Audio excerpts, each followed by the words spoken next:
Go ahead and call this meeting to order. This is the Town of Andover Board of Finance meeting, regular meeting of Wednesday, May 24th, 2023. We'll go ahead and recite the Pledge of Allegiance.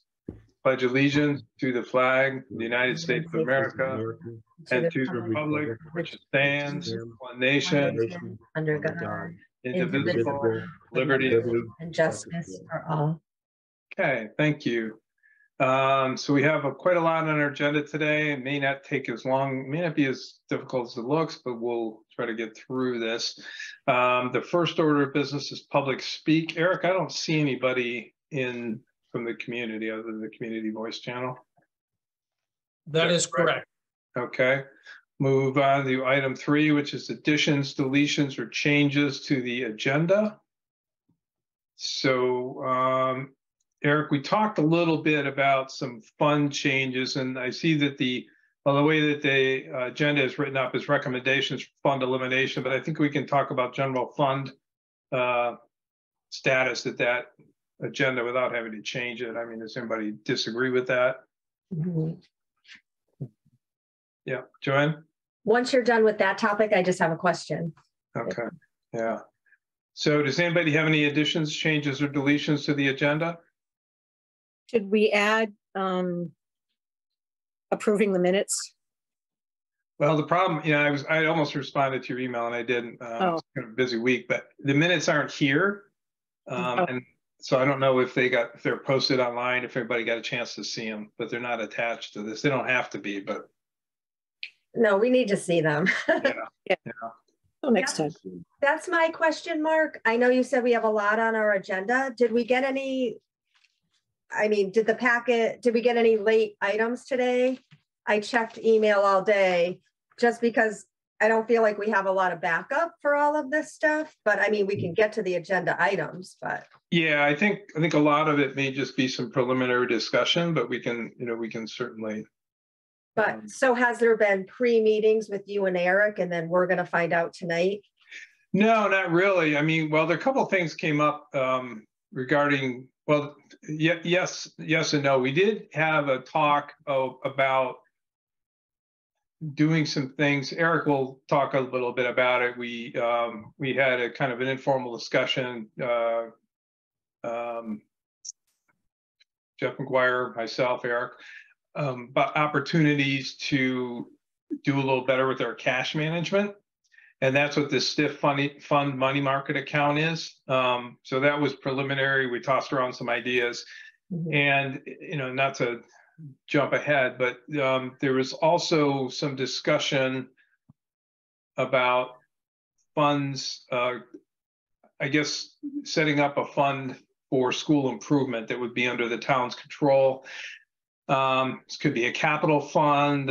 This kind of came out of some informal discussions. Actually, Rob had with the superintendent at a community event. So it was very informal. It was never, when we were going to try to talk about this informally, and I didn't really get out to the board about it. But I think it's not that complicated, and we can certainly talk about it here. But so how far we end up taking that, I don't know. It's not like anybody has any solid proposals or anything. So I think it's really up to us to kind of discuss some of the options and talk about what some of the implications are. So. I don't mind having a discussion. And since we're adding it, we have these meetings once a month, and then we're going to be asked to make decisions or have opinions. So I put it in an email too, and I respectfully asked to just have some of the information a little ahead. I'm just that type of person that I like to just look at it a little bit. And then I don't mind listening to what the informal talks are. Thank you for filling me in on what it is, because I was trying to piece together what we had and maybe how it came to be with just what we had. So, I like to just put a lot of time into it or be prepared. If we hear about it tonight, that's fine. And then we can move it on and keep going. Yeah, I mean, in my view, it's all new business. So, in any discussions of, really are just thoughts people had to add, hey, maybe we ought to consider this, put it on the agenda. So. Right. But I feel like I'm moved to ask this question here because I don't even know that. So it'd be like, we have a few new topics and we're going to be, that's fine. I mean, maybe it's procedure and maybe people operate differently. And I can go with the sometimes flow, it's but this is my chance to ask. That's all. Yeah, Thank you. yeah, fair enough, and agree with you about, getting these things out as soon as possible. It's helpful for everybody. And Yeah, I put aside time to get ready for these meetings. No, thank you. Actually, Valerie also talked to me about the same issues. She started talking about it, and I said, it would be best to just present it at one of the meetings. That way everybody will hear it all at once. Right. I mean, I said something similar at one point to her, but I basically, she was really just kind of brainstorming and seeing if, there was any interest on the board to seriously discuss this. And if the answer is yes, then I think she'd be more than happy to present something. But I think it was so preliminary and so new that it wasn't the sort of thing that we could come tonight and put a package in front of you and a proposal. So the idea was, let's chat about it. And then maybe next meeting, we could have a more serious discussion. I mean, I said to her, I said, like, there's no way we're going to turn this around for Wednesday. I mean, we were talking on, was it Sunday, Louise? So Yeah. Thursday. Yeah. No, the Friday. Sunday when you're okay. Yeah. So. Yeah, but some fair points, so. Okay, so nobody has any additions or changes or deletions? I'll turn my light on. Okay, we'll go into old business, which is review of budget to actual. So Eric, there was some data provided, but So there is really no more budget to actual check register and stuff. the Yeah. packet. The reason is I was delaying putting out the packet because I was hoping to get that out of the treasurer fully updated for the board, but that didn't happen. I'm hoping she has indicated that she should be able to have a fully updated version as of next Wednesday. So that's the target we're shooting for. So a week from today? As soon as I get that, I will provide that to both you and the board. I mean, I can give you a copy of what it was 3 days ago, but there's no payroll data in it, and there's a bunch of other things missing. So it's just not, I mean, you can review it, but it's wrong. So, look, I apologize. It's not ready for you guys in time. I did include the check register so you could see what's being spent by the town. And I put it back to basically when we started doing QuickBooks. So you had that whole thing to review. If you have specific questions about expenses, we can probably chat, about any of those. And I also included in the packet, so you understand on a gross level where we are financially, the balances for all the accounts and what those accounts are. And I can share with you updated as of today that if you want to see what all the checking accounts that the town has.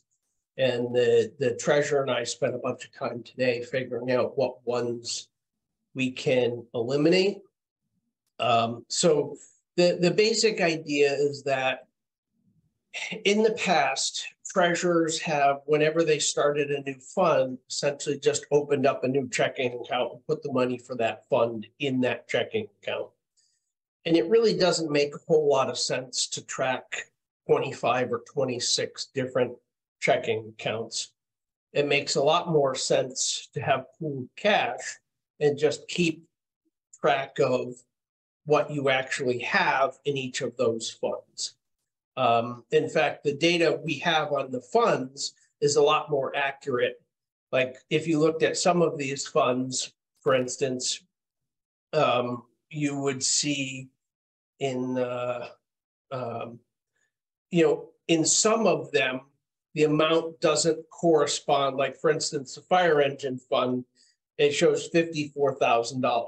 That's not the whole balance of the fire engine fund, because at some point in time, they withdrew the money from the general fund, never credited against that specific fund.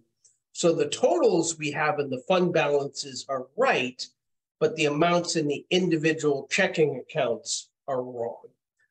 And part of it is it's not a very efficient way to keep track of that.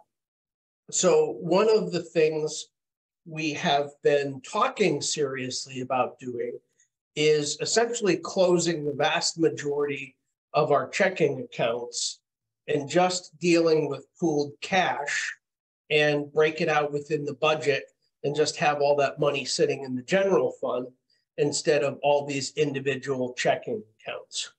There will be a few that need to be kept, like the tax collector needs either one or two of her own checking accounts, because all the money, first tax revenue, gets swept into a specific account and then gets swept from there into the general fund. There's some regulatory reasons why the town clerk should maintain a separate checking account.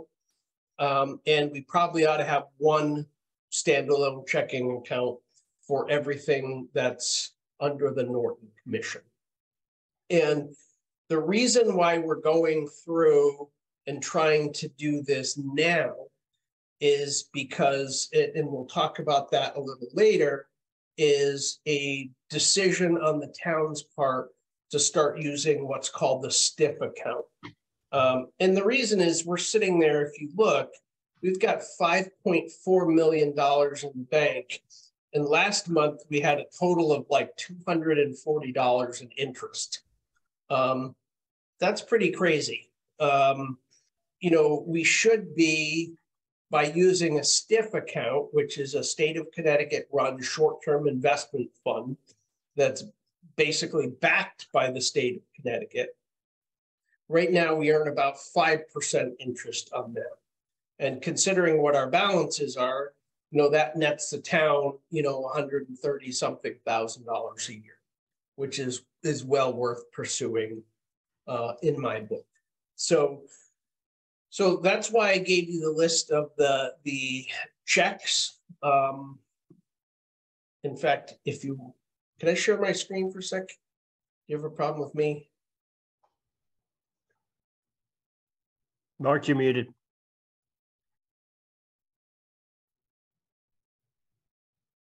I just said no, go ahead, share the screen. And Rob, you look like you had a question. I had a couple, but I think I'm going to let Eric finish. I thought he was wrapping up, but he's got some more to say. So I'm just going to come in at the end. So I just wanted to bring this up to show you what the treasurer and I have been working on. And basically yellow, when we're done, yellow are the only checking accounts that are going to remain. The ones that are in gray are going to be eliminated completely. And the ones in orange are all going to be combined into one Norton account. All right. So each of those scholarships has their own mission statement and gift of deed.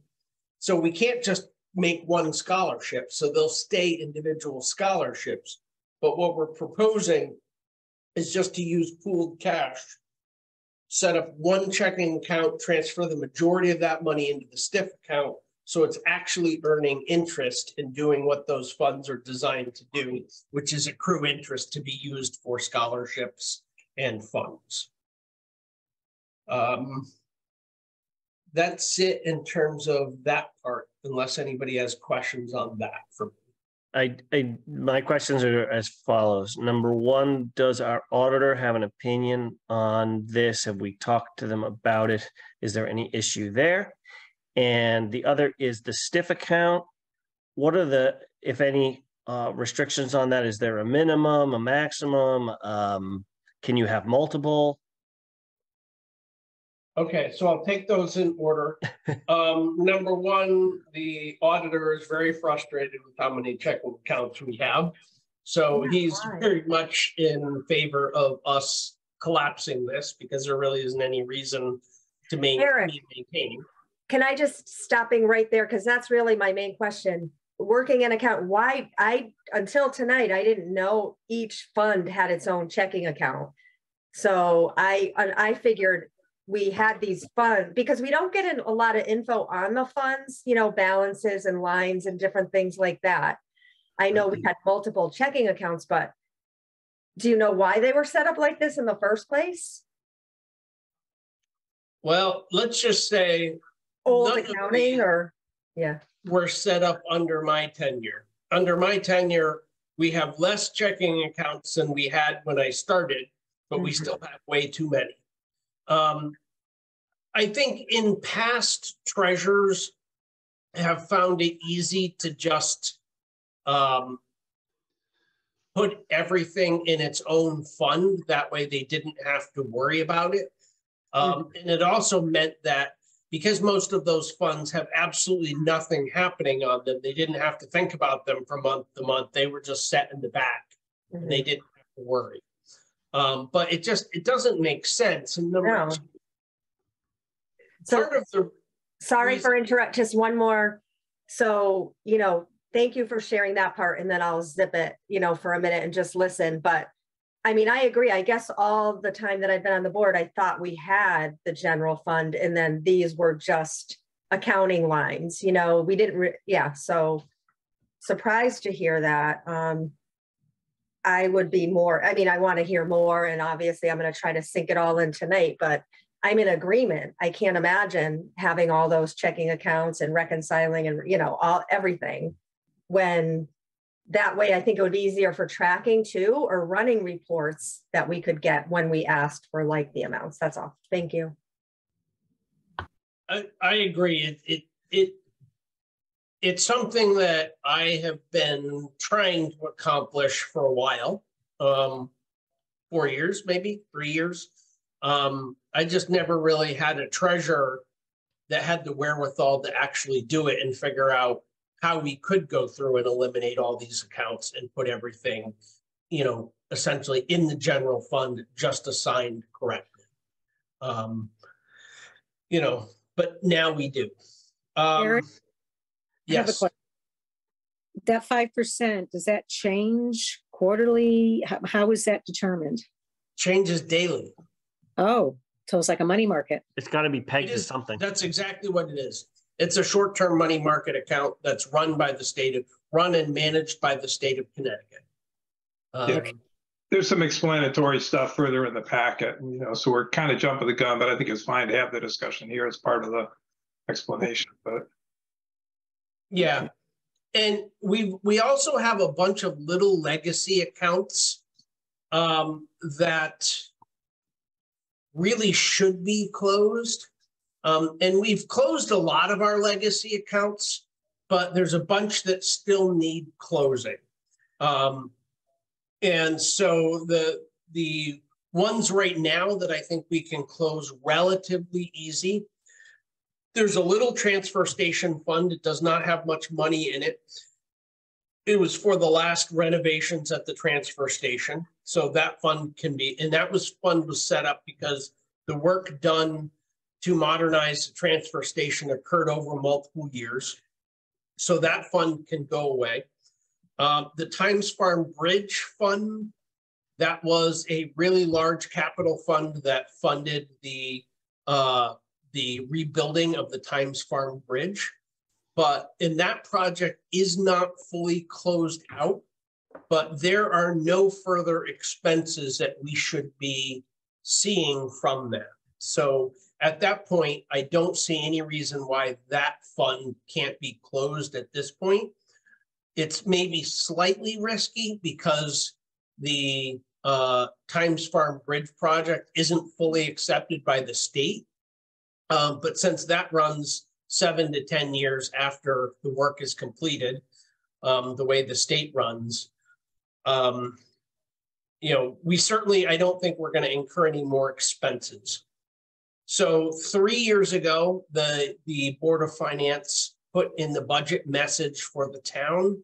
Among the consolidations, if you remember, there was a year where we had anticipated putting $700,000 back in the general fund or reallocating to the budget. A part of that was the library fund, but the money never got moved. And, the last two treasurers kind of refused to move it. That fund was established to build a new library. And the board already agreed, your board agreed in motion years ago to reallocate that to the general fund. The money just never got moved.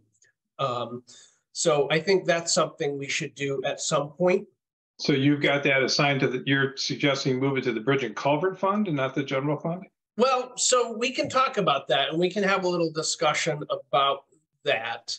I was a little shocked today when I got back the initial engineering estimates for two of the pending culvert projects. And we can talk about that separately because that's something I want to make you guys aware of. And, I've only had the information for like 12 or 13 hours. So I'm still reacting and trying to figure out how to deal with it myself. The other thing in there is when the pedestrian bridge over Route 316 was put in place, there was a fund established to do that. But obviously that bridge has been in place for more than 10 years. And the town has not spent that money in, more than 10 years. So there's no reason for that fund to remain open. My suggestion would be to run that money back to the general fund. But, we can talk about that. You guys can, put it wherever you want. Are we allowed, can you send us a copy of this before we start moving everything around and making decisions? And yeah, or is this something we're going to decide in the next 5 minutes? No, I'm not asking for any decision tonight, nor do I think it would be appropriate.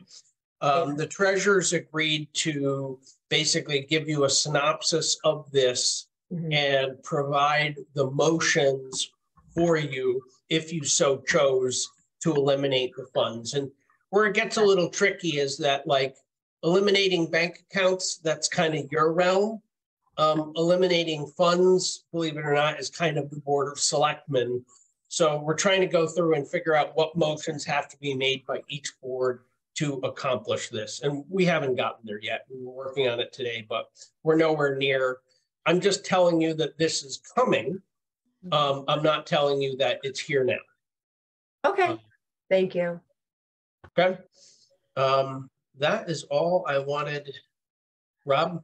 I just wanted to circle back to my question number 2 about the TIF account. I was reading the write-up on the TIF account in your packet, and I just wanted to clarify for my own edification, what, if any, restrictions are on that account in terms of how much is in it, how many of them we can have open at any one time, like can we have 2, or do we just have to have 1? How does it work? Yeah, so annoying fact number 1, a town can only have 1 STIF account. So everything goes in one main account and then has to be accounted for. We can move the money in and out daily. And we can set up automatic thresholds for how we move money. Some of the state grants, like ECS funding, which is our biggest single grant, can be put into the STIF account directly.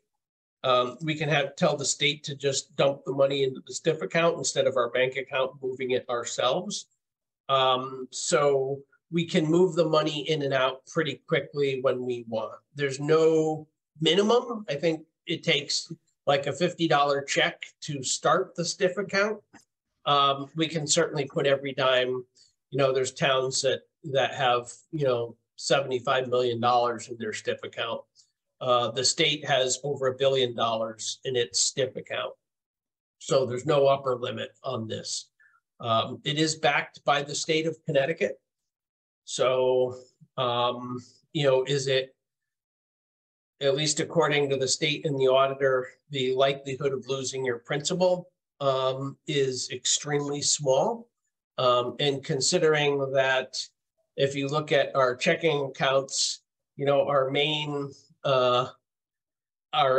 municipal checking account has $349,000 in it. And technically only $250,000 of that is actually insured by FDIC. FDIC, right. So I'm not sure it's less safe than what we're doing now. Especially in today's banking climate. So, Right. Right. I mean, we have a good bank, of course we do. You know, and the return is a factor of 50 higher than what we're getting now. So functionally, what we would do in theory here is we put the bulk of our money into a TIF account, but those Right. funds that we need to keep in separate accounts, those will be in the kind of accounts we have now earning bupkis, right? Because we can only have the one TIF account. So the idea would be to consolidate it down as much as we reasonably can. And then if we have to have 5 other accounts, or whatever the number is, then those would be kind of remain as they are today. Right. But inherently, if you took like, and this was a question I had for the treasurer, like how would this practically happen?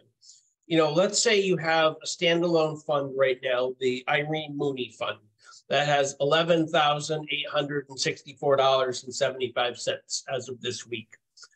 There's no reason why you couldn't put all of that balance in the STIF account, and then allocate the portion of the interest to the principal assigned to that account.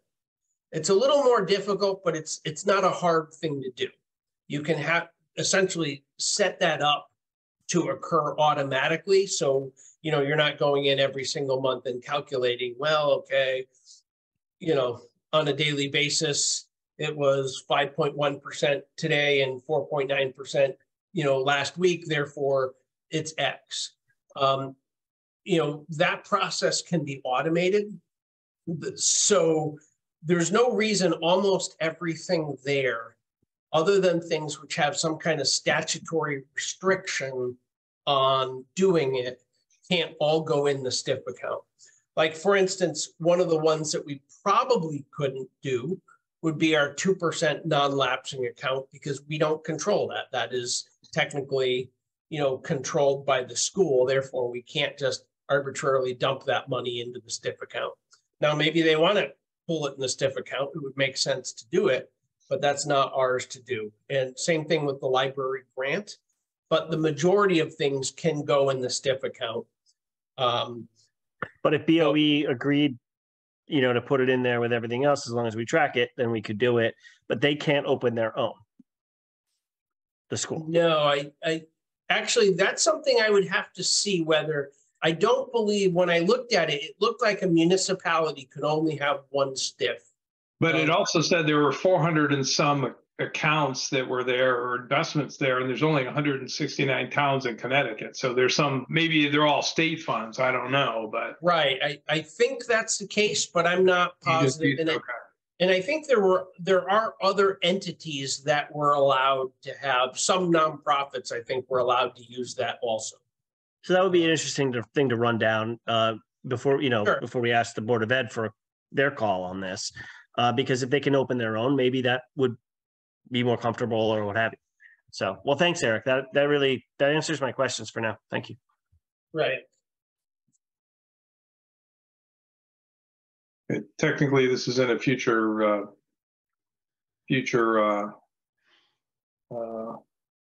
agenda item, but we can certainly take any other questions since we're in the middle of this now, if anybody has any. What I would like the authorization to do from the board, if you're willing, is to set up the STIF account, because that doesn't happen overnight, but to start the paperwork. Yeah. And then, you know, we're happy to not transfer the money into the STIF account, but I would like to go and start setting the account up so it's there for the town to use. If the let's handle that under the proper in the agenda order, since we're still under the old business here. We could. Okay, so we don't have budget to actual. We talked about check register. I don't know how useful that is, because it actually doesn't show what accounts or, you know, what things are used for. You know, I see $1,000 for Andover pizza. I wonder if you guys just had a nice Friday lunch or something. No, so, but I get it. Hopefully that's all being managed there. If you have specific questions about it, I can probably answer a lot of your questions about what the actual expenses are. I don't personally want to take time on that, but trust that you guys are doing what you need to be doing there. Anybody else has questions, we can certainly. Eric, yeah, just earlier you said I get you didn't want to run a report that wasn't up to date or whatever. So we'll have that next week. So you're saying you have one that might be up to date from last month, but just the payroll and different things were not, entered or whatever. Well, yes, I would not say I have one up to date. Mm-hmm. I would say some aspects of it are fully up to date, but some things are not. Yeah. And it's more than 1 month. So yes. And I don't think, I just want to say for future, if I ever send an email requesting it, I'm fine with wherever it is, as long as we have something to look at month to month. It seems like that should be hopefully in our packet. I get that, there's new staff there and, things aren't quite up to date. So, whatever I would have been okay with not exactly up to date and just where we could ask questions off of that. Because sometimes those are the things that we see that might be overexpended, and then we could ask questions on those things. That's all. But I'll look at it when it comes in. Thanks.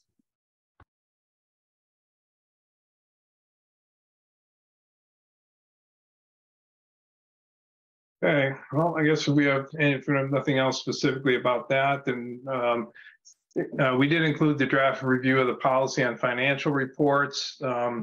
Eric, at one time you'd suggested maybe we would end up having some changes to this, and then I think you shot, I don't know if you sent the draft that you had sent to me a few days ago was any different than what we had originally, or no?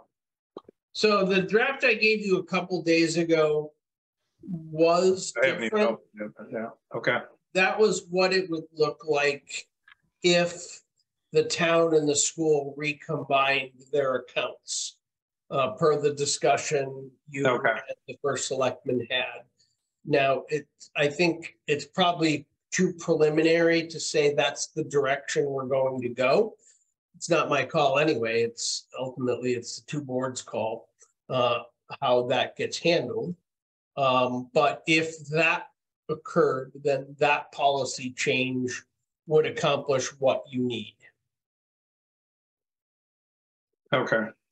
So obviously, well, we are, well, that's a separate discussion, but I haven't looked at it yet, just didn't have time. But I'll send that on to the board. I don't know, I'll send it out to the board just for reference, but it probably sounds like that may not be a path that people want to go down to. I know that, I think you said, well, we'll talk about it. It's probably part of our discussion later. Can I just ask, so you have a draft that you sent to Mark that had a few notes on it? Is that what we're saying? So we'll take a look at that. And then, or now I'm just trying to understand where this is at because we didn't get it. So we're gonna have a discussion at the next meeting. So let's back up and say a second and say, I gave the Board of Finance a policy now 3 months ago or so. Oh, very aware, right? Yeah. Right. But what happened was, the question becomes, the town treasurer, was struggling to get information from the school system that she felt she needed to do the town books comprehensively. Okay. So the question became, so that was one discussion. We were also discussing what we've just talked about, which is the need to condense the town's accounts, because it's really getting in a way of our accounting, number one. And number two, part of the reason the bank is arguing, we shouldn't be getting any, 0.1% interest is okay, is how many bloody accounts we have for basically a single entity. So I wanted to solve both those problems. One possible solution is to go back to what we've done up until this year, is just have one single general fund and run, so the school writes checks against the general fund and the town writes checks against the general fund. There's advantages and disadvantages to that. And the auditor is actually suggesting that we don't do that and we keep what we have now, which is a split checking account. The school maintains their checking account. We maintain ours. They reconcile their books. The town reconciles our books. And the auditor said he would give the town a written set of recommendations that I can present to you to how that could be done with the proper accounting in place, so that you as a board have the fiscal control to understand what's actually happening. But the policy would be different depending on which way we're going.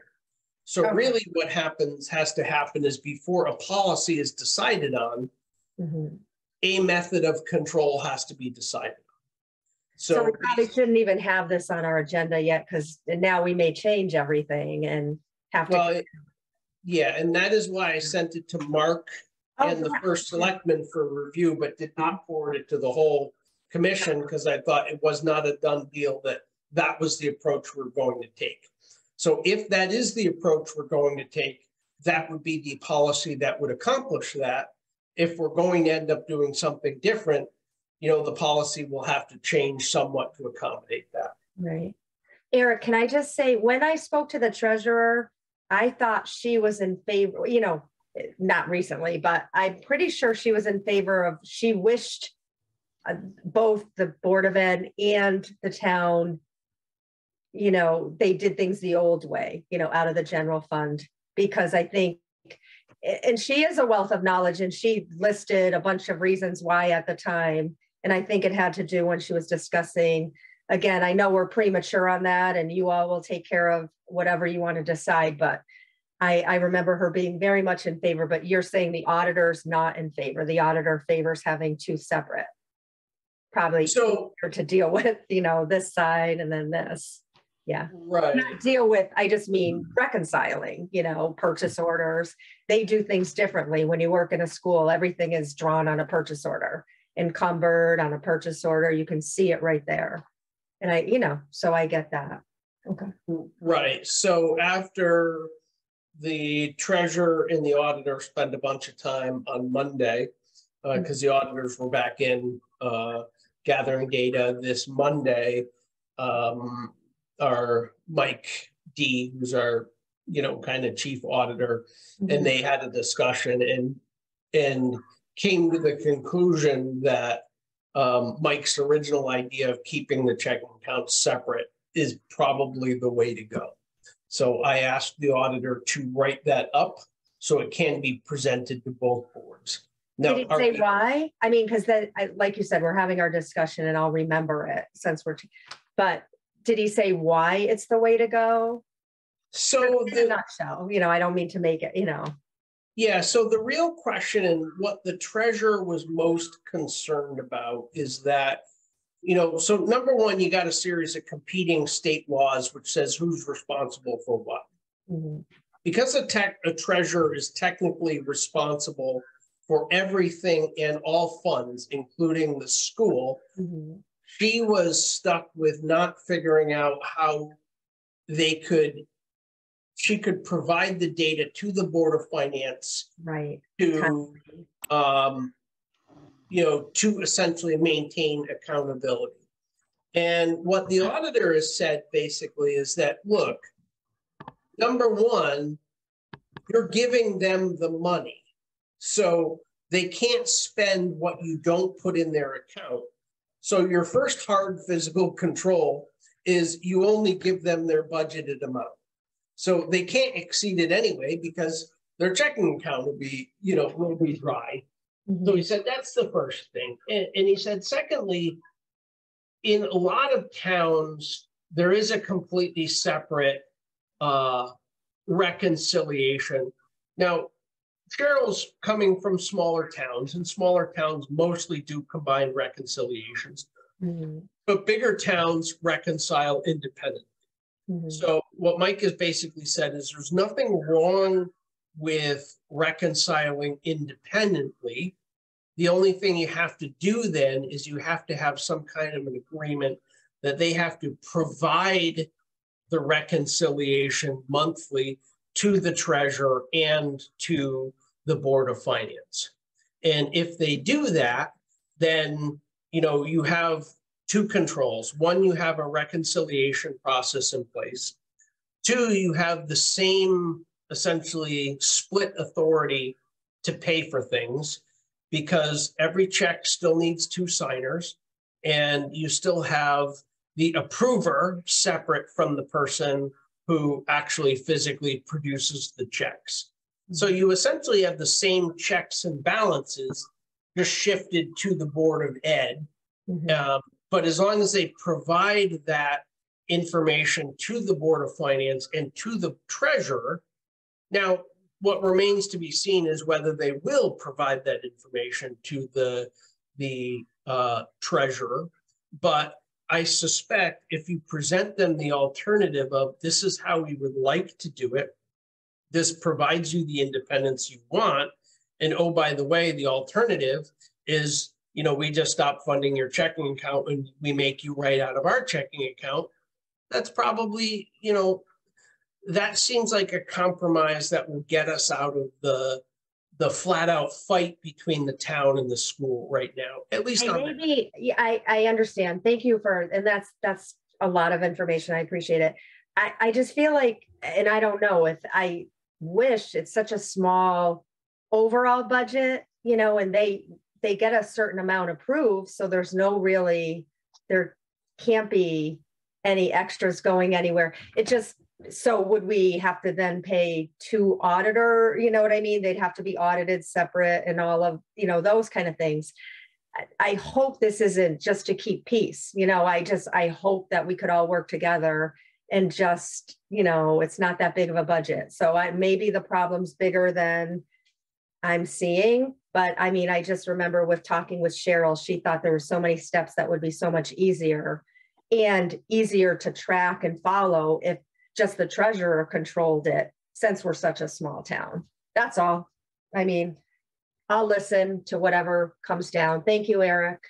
Yeah, and I actually see the other thing we're maybe not thinking about is if you do that, because we run two completely different software systems between us and the school, that means the town or the school does all this stuff in Edmonds, writes their checks in Edmonds, and then secondarily, what the town treasurer does is take every single one of those checks and has to enter them back into QuickBooks and has to enter all their payroll into QuickBooks and has to enter all their benefits information into QuickBooks. So one, you've got double data entry for everything. And two, you have two sets of, you know, inputs. So you've doubled your opportunity to input something incorrectly. And that is part of what we've had in the past is when we tried to combine the towns and schools reconciliation, you know, there were all these little journal entries when we took one thing into another, and we were constantly coming up with the wrong number because, you know, we couldn't get 500 line items in there correctly.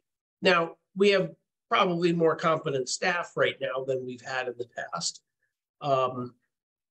You know, and the other thing I think is that the auditor feels pretty confident that the financial person that the school board hired is plenty competent to produce accurate reconciliations.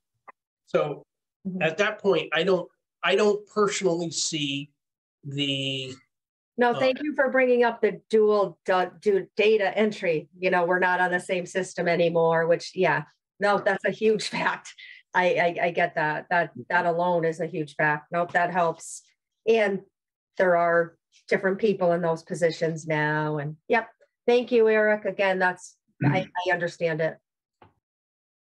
So it sounds like to me that in terms of the policy, then it behooves us to kind of wait until we determine what we're going to do going forward with the funds or with the checking accounts before we really take action on any policy, which would not make sense if we change direction.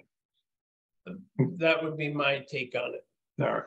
But at some point that's got to get resolved, and probably this month, I think, in terms, because if we're going to do something like combine all the checking accounts, it's a pretty radical change, and we need to get everybody on board pretty quick. So, okay. Does anybody have any other questions or comments about the policy? I have a quick question. Yep. Just out of curiosity, is the town treasurer considered what they call a fiduciary, where they're supposed to try to get the best money for what they have and funds, or not? Because if they were, they haven't been doing it. If it's been checking account. I don't think she's been in the position to give us advice for how to invest the money necessarily, because in a way that a financial advisor would. Her main role, and Eric, correct me or jump in, or any of you, but her main role has just been to clean up the books and get things in order and I think this is just part of that process. But I don't think that, at least with Cheryl now, it has been any kind of priority to establish best methods of investing. I mean, I think all of us, we taught, this has come up in the past about how is there a way we can earn more money and interest, and just never really got addressed. I think because our financial process, frankly, was in such disarray. And I think we're getting closer to a solid path here. And so now it kind of makes time to start looking, I think it makes sense for me personally, start looking at this hard. Right. And to be fair, Cheryl was the one that pointed out that this was an option, because the town has very limited options with municipal money on where it can invest. And I was unaware that this was even a possibility or an option.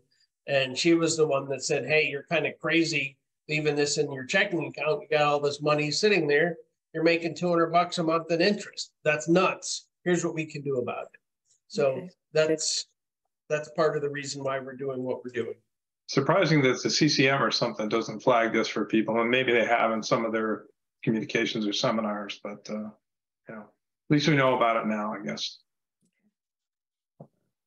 Other questions or comments?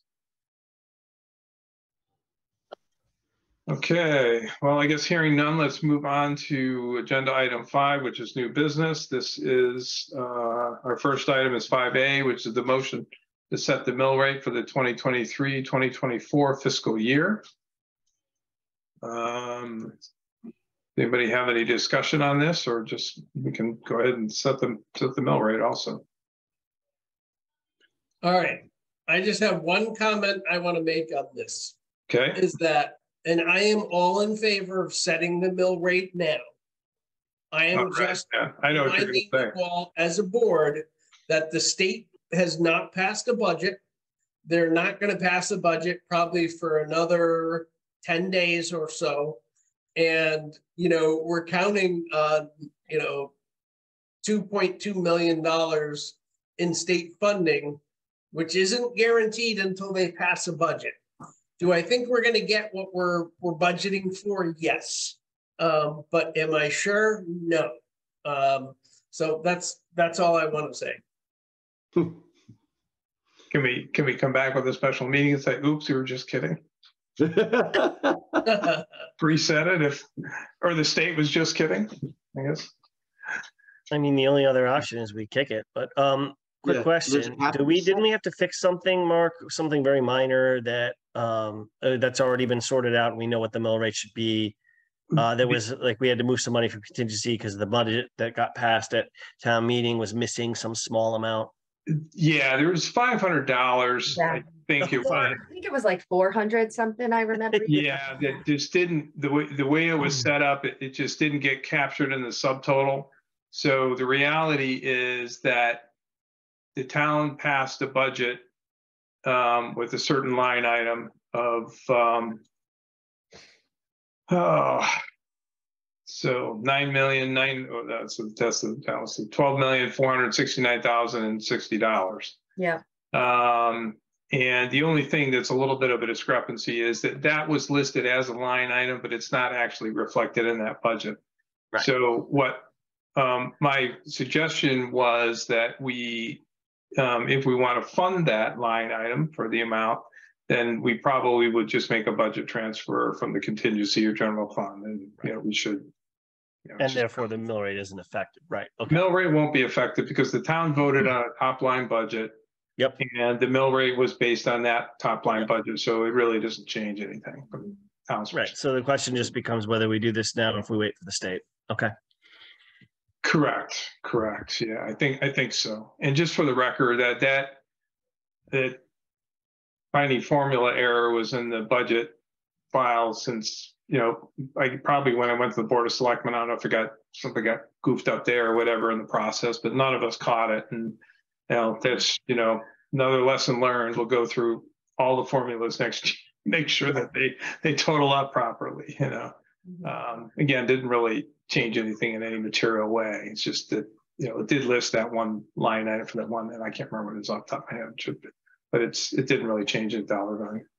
Yeah. Bill? Is there a date that we have to sell the mill rate by? Do we have a cutoff date? You don't technically. Well, technically you would have till about June 10th without delaying. The fiscal year. More of a logistics thing, right, Eric? I mean, we need to get it to the they need to mail out tax bills and. Right. So. The objective, obviously, is to have tax bills in hand by every resident before July 1. Mm-hmm. Because, they're due basically July 1, although technically. I'd be in favor of setting the mill rate based on what we did. We had a lot of discussions about the ECS funding and everything. And, I think we were lucky to get everything went through the first time over. So do you just make a motion to set what we have?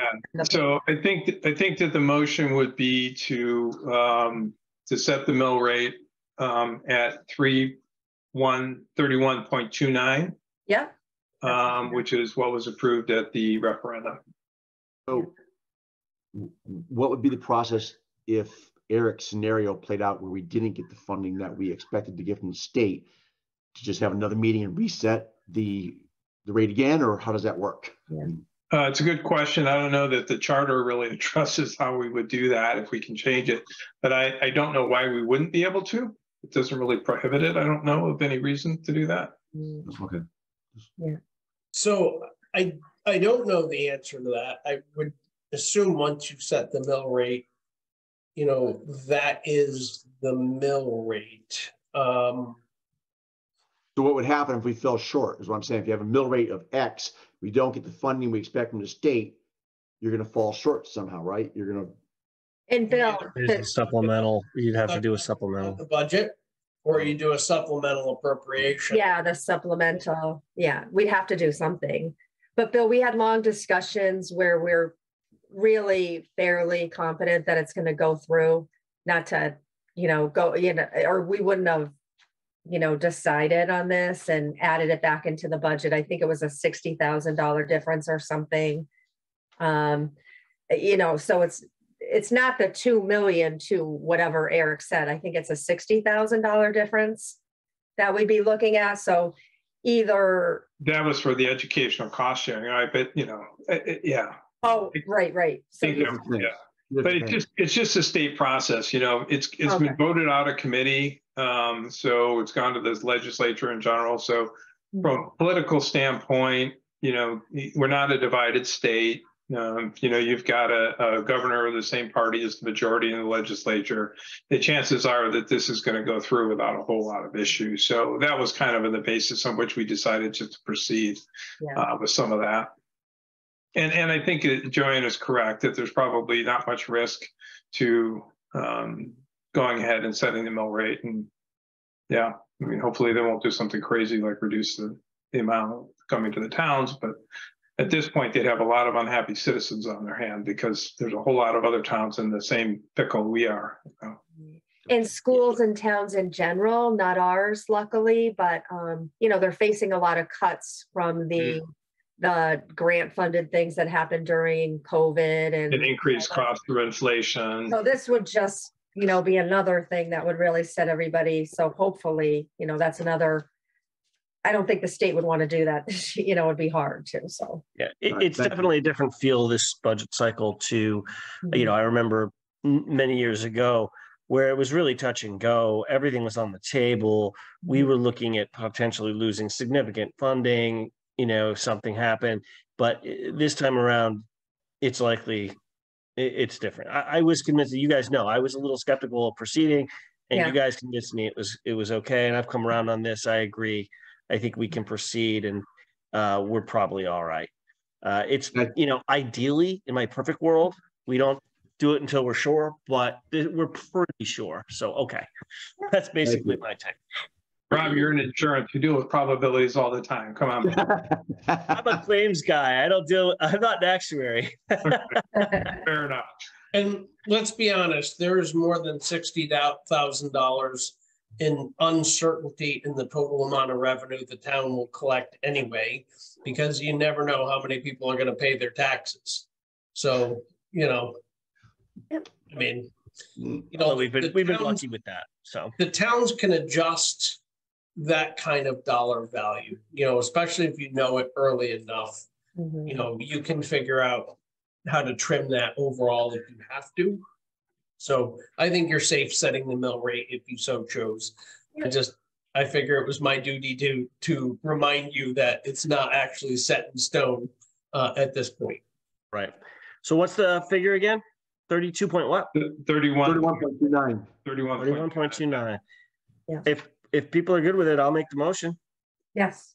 All right. So I make the motion. Joanne nodded. Was that a second? Yes. I'll make the second. 31.29. I second it. Move. All right. Any discussion? Further discussion? All right. All those in favor say aye. Aye. Any opposed? Any abstentions? Okay. Passes unanimously. Thank you, everybody. It's an important accomplishment, although it seems pretty straightforward. Milestone. Okay, very good. Done. We'll move on to agenda item 5B, which is recommendations for fund elimination. Erica's already talked a little bit about this. Do we want to talk about this any more? So one thing that did come up, and I gave Eric a call, just having reviewed the agenda, and after kind of Rob and obviously Louise, you'd also talked to Val a little bit about the idea for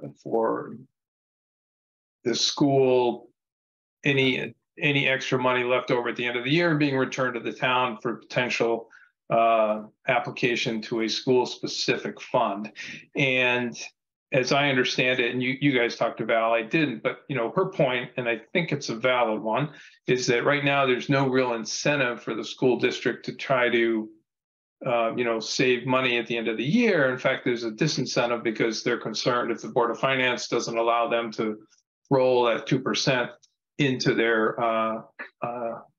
school improvement fund, or whatever the non-lapsing fund is, that they'll never get it back. We'll just take it for town purposes. So what the concept was that if we set up an investment fund for the school, and it could be a school capital fund, which I'm talking to Eric, I think both, he is of the opinion that we should have a school capital fund anyway. And to me, I agree with that. So that if we were to do something like that and wouldn't have to necessarily be a policy, but certainly might be a process where if the school ends up the school year and they have X thousands of dollars left over, that money would, instead of rolling directly to the town, we would kind of make it a practice to roll it into the school capital improvement fund. And that would be one mechanism of funding or that fund, starting that fund or seeding that fund without, we didn't account for it anywhere in the budget process, but we could establish that fund, or the Board of Selectmen could establish the fund, I guess. If I understand you, Eric, that would be the process. And then we could vote to move some of those funds that came back from the school into that school improvement fund, and it gives them it gives the town a way to start a capital fund for the school without impacting the budget negatively otherwise. So if I understood it properly, that was kind of the concept. And also that was just a discussion I had briefly with Eric right before the meeting. So. Right. So I would just add that, my discussion with Val, her concept of it was, look, everything that would happen here would be subject to Board of Finance approval. I'm not asking for some sort of thing where I can just go do my own thing. The Board of Ed isn't asking for that. We're looking at, she was in particular concerned, her primary concern at the moment is the school parking lots, which are deteriorating. And she's, looking at that in the near future and is kind of worrying about it. And thinking, well, if we have a situation where we have some money left over, can we put it in a capital fund subject to Board of Finance approval? It makes a lot more sense to do that than to say, okay, it's going to roll into the general fund. What do we do? Maybe in the past, there have been years where I know they've felt pressure to, pre-buy supplies or something like that to get the money that was allocated in their budget spent rather than have it taken from them. And so maybe we can short circuit that and kind of have a win-win where we're actually responsibly budgeting for future capital costs the way that we do for any other number of funds. It's always struck me as a little odd there wasn't a school capital fund. So this all made a lot of sense to me. And the only questions I had to do with what's the proper way of going about it. But I like the idea, and I know that they have capital needs. So that was the gist of the conversation I had with Val. I said, all right, I'll bring it up to let me talk to Mark. And my first inclination was let me talk to Mark. Let's see what he thinks. And, am I missing something? Is there a charter issue of any kind? That kind of thing. And that's how it started. So, be interested to hear other people's thoughts and how we might make this work. But I think it's a good idea. The first thought I had was, first of all, I think it's an excellent idea. I had a long conversation with Valerie as well when I first came on the Board of Finance, and she kind of walked me through things just that you just talked about, Rob. So I'm fully aware of the need and 100% in support. My thought or my question is, Eric, we talked earlier about funds that are out there, library fund or this bridge fund or that fund that we're looking at taking it, putting it somewhere else.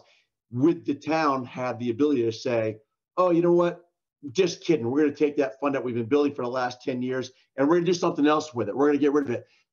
If this was established, is there a way to guarantee that money stays in that school capital fund and it can never be reallocated somewhere else and taken away? That would be my main concern, because I would not want that to happen. If we make a school capital fund, I think it should stay in that capital fund and never have a chance of being reallocated somewhere else, the way we're looking at these funds right now. Eric, I don't think that would be any kind of an encumbered fund, right? I mean, there really wouldn't keep anything. There wouldn't be anything keeping the Board of Finance in a future year from moving some of that money out of that fund. I think we have pretty broad purview. Like, Bill, if say we have a fund that we set up 10 years ago for a specific purpose and it's over now and there's the money left in it, we have the ability to move that money around. And I think this would be under our purview too, that I guess basically the school would have to trust us.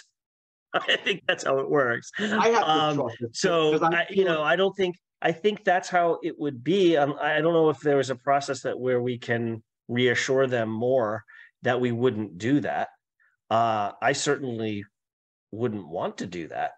But I think generally speaking, if we have money in, say, the multi-use building funds, for instance, we complete the building, we furnish the building, and there's money left over, we get to decide what to do with it. Yeah, we could put it into the school capital fund if we chose. Yeah. Well, yeah, I get that. I'm just saying, I would hate to see money set aside that people believe and the school board believes is going to be put into a capital fund for the school. And then we say, just kidding. I just don't think that. And I wouldn't want to do that either. And I think if we did, people would call us out. I mean, I think there would be a repercussion for that if we did it. Mm-hmm. In the same way that if we today bizarrely voted to zero out the multi-use building fund or something, after we'd said that we were going to use money in there to furnish the building, I think people would object, and reasonably so. So I don't know if there's a mechanism to literally prevent ourselves from doing a thing like that. But I think I completely agree with you conceptually. The idea here is we're earmarking this for a specific purpose, and it should be used for that purpose. I think it's a great idea. I think, you know, them coming up with it and maybe precluding them from feeling like every year, because working in a school, I know how the budgets work and how everyone wants, you know, they want their money to go to the school, rightly so. So there's a need, like since I've been on the board, I've been telling you guys, like in May and June, we've got to buy. I would rather have them feel secure, not overspend on things they really don't need, and then start establishing a fund from the budget that was budgeted for the school, put it in a fund. I walked the building too. I really thought that some areas could be improved. Some of the floors are coming up. Maybe they weren't used for years. You know, there's things that need to be replaced. I was surprised for all the money that we do give this school, which is what the town wants, what the town believes in. You know, I've listened and all of that. So I think there are some capital improvements that need to be done eventually. So what a great way, what a great idea to start a fund. And yeah, I'd be in favor of making sure it stays for the school too. Just like if something was started for the senior citizens, I'd be the first one fighting for make sure that everything's funded for them first. So yeah, thank you for bringing it to our attention. I know that she has said they lack that capital funding, or, you know. Yeah, we've heard that more than once. Yeah. Yeah. So, Go ahead, Eric. so I guess I have two comments. The first is that the one way you ensure that nobody can take the money away from the school board would be just to put the money in the 2% non-lapsing account. So because that is a mechanism whereby towns can fund a fund for the school. On the other hand, I think it makes sense. I'm a big believer in having capital plans for everything you have, establishing funding levels, and then reevaluating those every couple of years to see whether they're still realistic, and socking away money for big purchases so that you don't have any shocks. And we can talk about shocks that might be coming in a separate conversation. So I think that's perfectly appropriate. The other thing is that the charter pretty clearly establishes that the Capital Improvement Planning Committee will have a member of the Board of Education that is part of CIP. So that's enshrined in our rules. And that was enshrined in our rules because I think everybody assumed that capital projects would go through CIP for everybody. Now, so if you established it as a capital fund, then the review would stay with the same process for everybody else, which is going through CIP, which the school may like or may not like. I don't know. I mean, that just depends. So I think that's a perfectly valid way to do it. I think if you're going to do it, not to be a jerk, but you should request that the Board of Education provide you with a capital plan. Because technically, by state law, they're supposed to be supplying a capital plan anyway. And if the carrot is supply us a capital plan, here's a fund that we can fund your capital projects out of, then I think that makes things more transparent, number one. And Eric, just to throw it out there, I mean, I want to start this with baby steps too. I like the idea. I know we have a lot of things we're adding fund-wise to the budget for next year or different things. So I don't want to see like a huge another amount, you know, coming forward that they're going to add to our operating budget. Well, not operating, but, you know, like a capital budget like the town does. So if we could start this with baby steps the way they're suggesting, and then every school system does, kind of this will tie into how Mark wants to see kind of budgets presented as well. Like in our district, when they present the budget, they have their list, like you said, of the capital items they're hoping for. You know, the needs, the wants, the wishes, kind of like what RAM does if anyone's studied their budget too. So you will get a listing of what eventually is going to be funded. But yeah, I mean, we're just starting this, so I don't want to make it huge before we just get it started, make sure everyone's on the same page, and that's my thought. Yeah.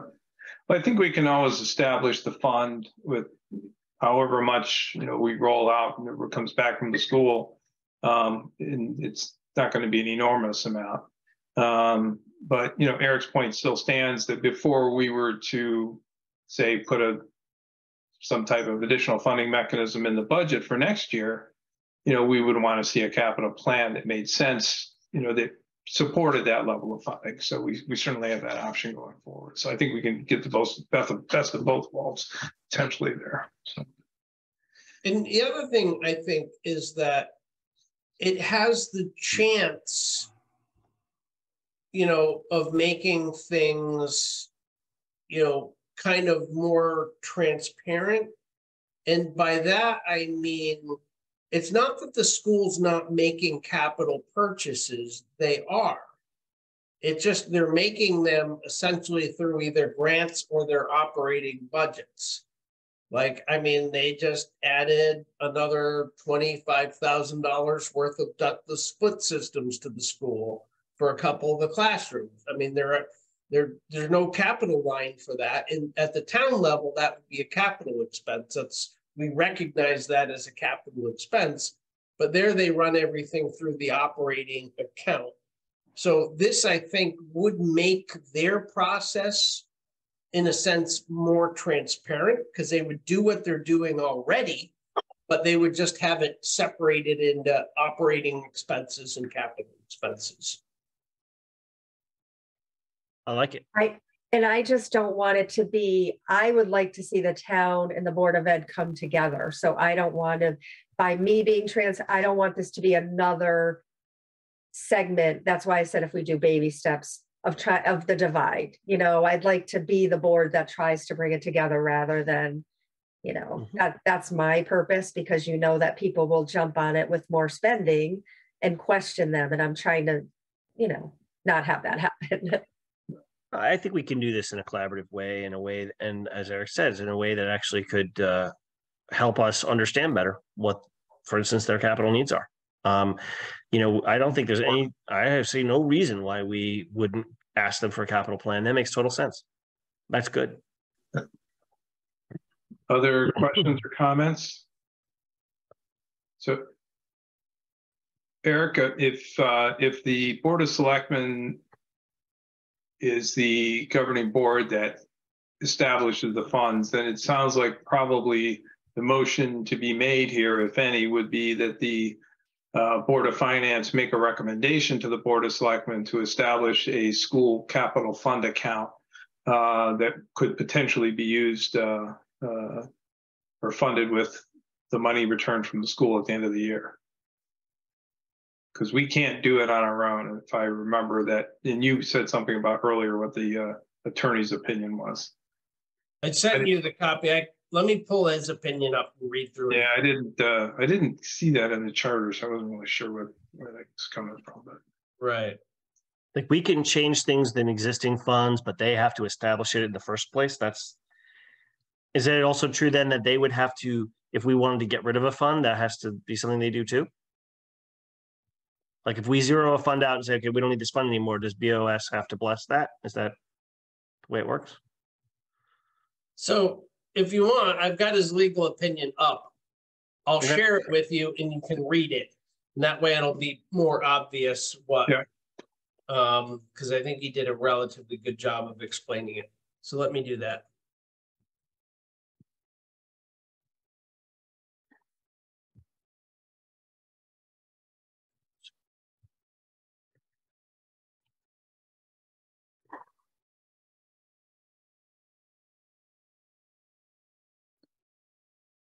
And what's kind of ironic is two of the funds we're discussing here are funds, we were trying to do, almost 4 years ago, and never actually transferred the money.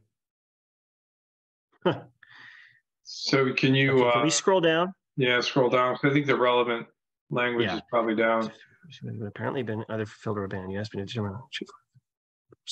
Keep going. It's probably not. The new abandoned fund. Again, the board action. Well, The upshot. Sorry, let's look at the one that starts with the upshot. oh, there it is. Yeah. Board of Selectmen, the executive authority of the town for general stats and blah, blah, blah. By resolution, the Provided board of with selectmen authority to control abolish. previous appropriated fund balances Transfer. made pursuant to charter, blah, blah, blah, abolish the funds and transfer the contents to a new capital project fund called the Building Maintenance Fund. Scroll down, please. Thank you. Whose purpose?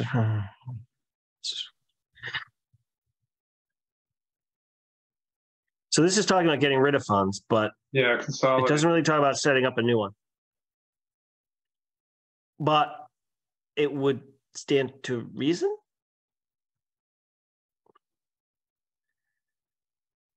I'm trying to remember it in the past how a lot of these funds have just been around forever. I can't remember the process for setting a new one up. Apologies, everyone. I'm supposed to know these things. Well, the charter is not, I don't think 100% clear on this, but you know, he's weaving in the general statutes, so.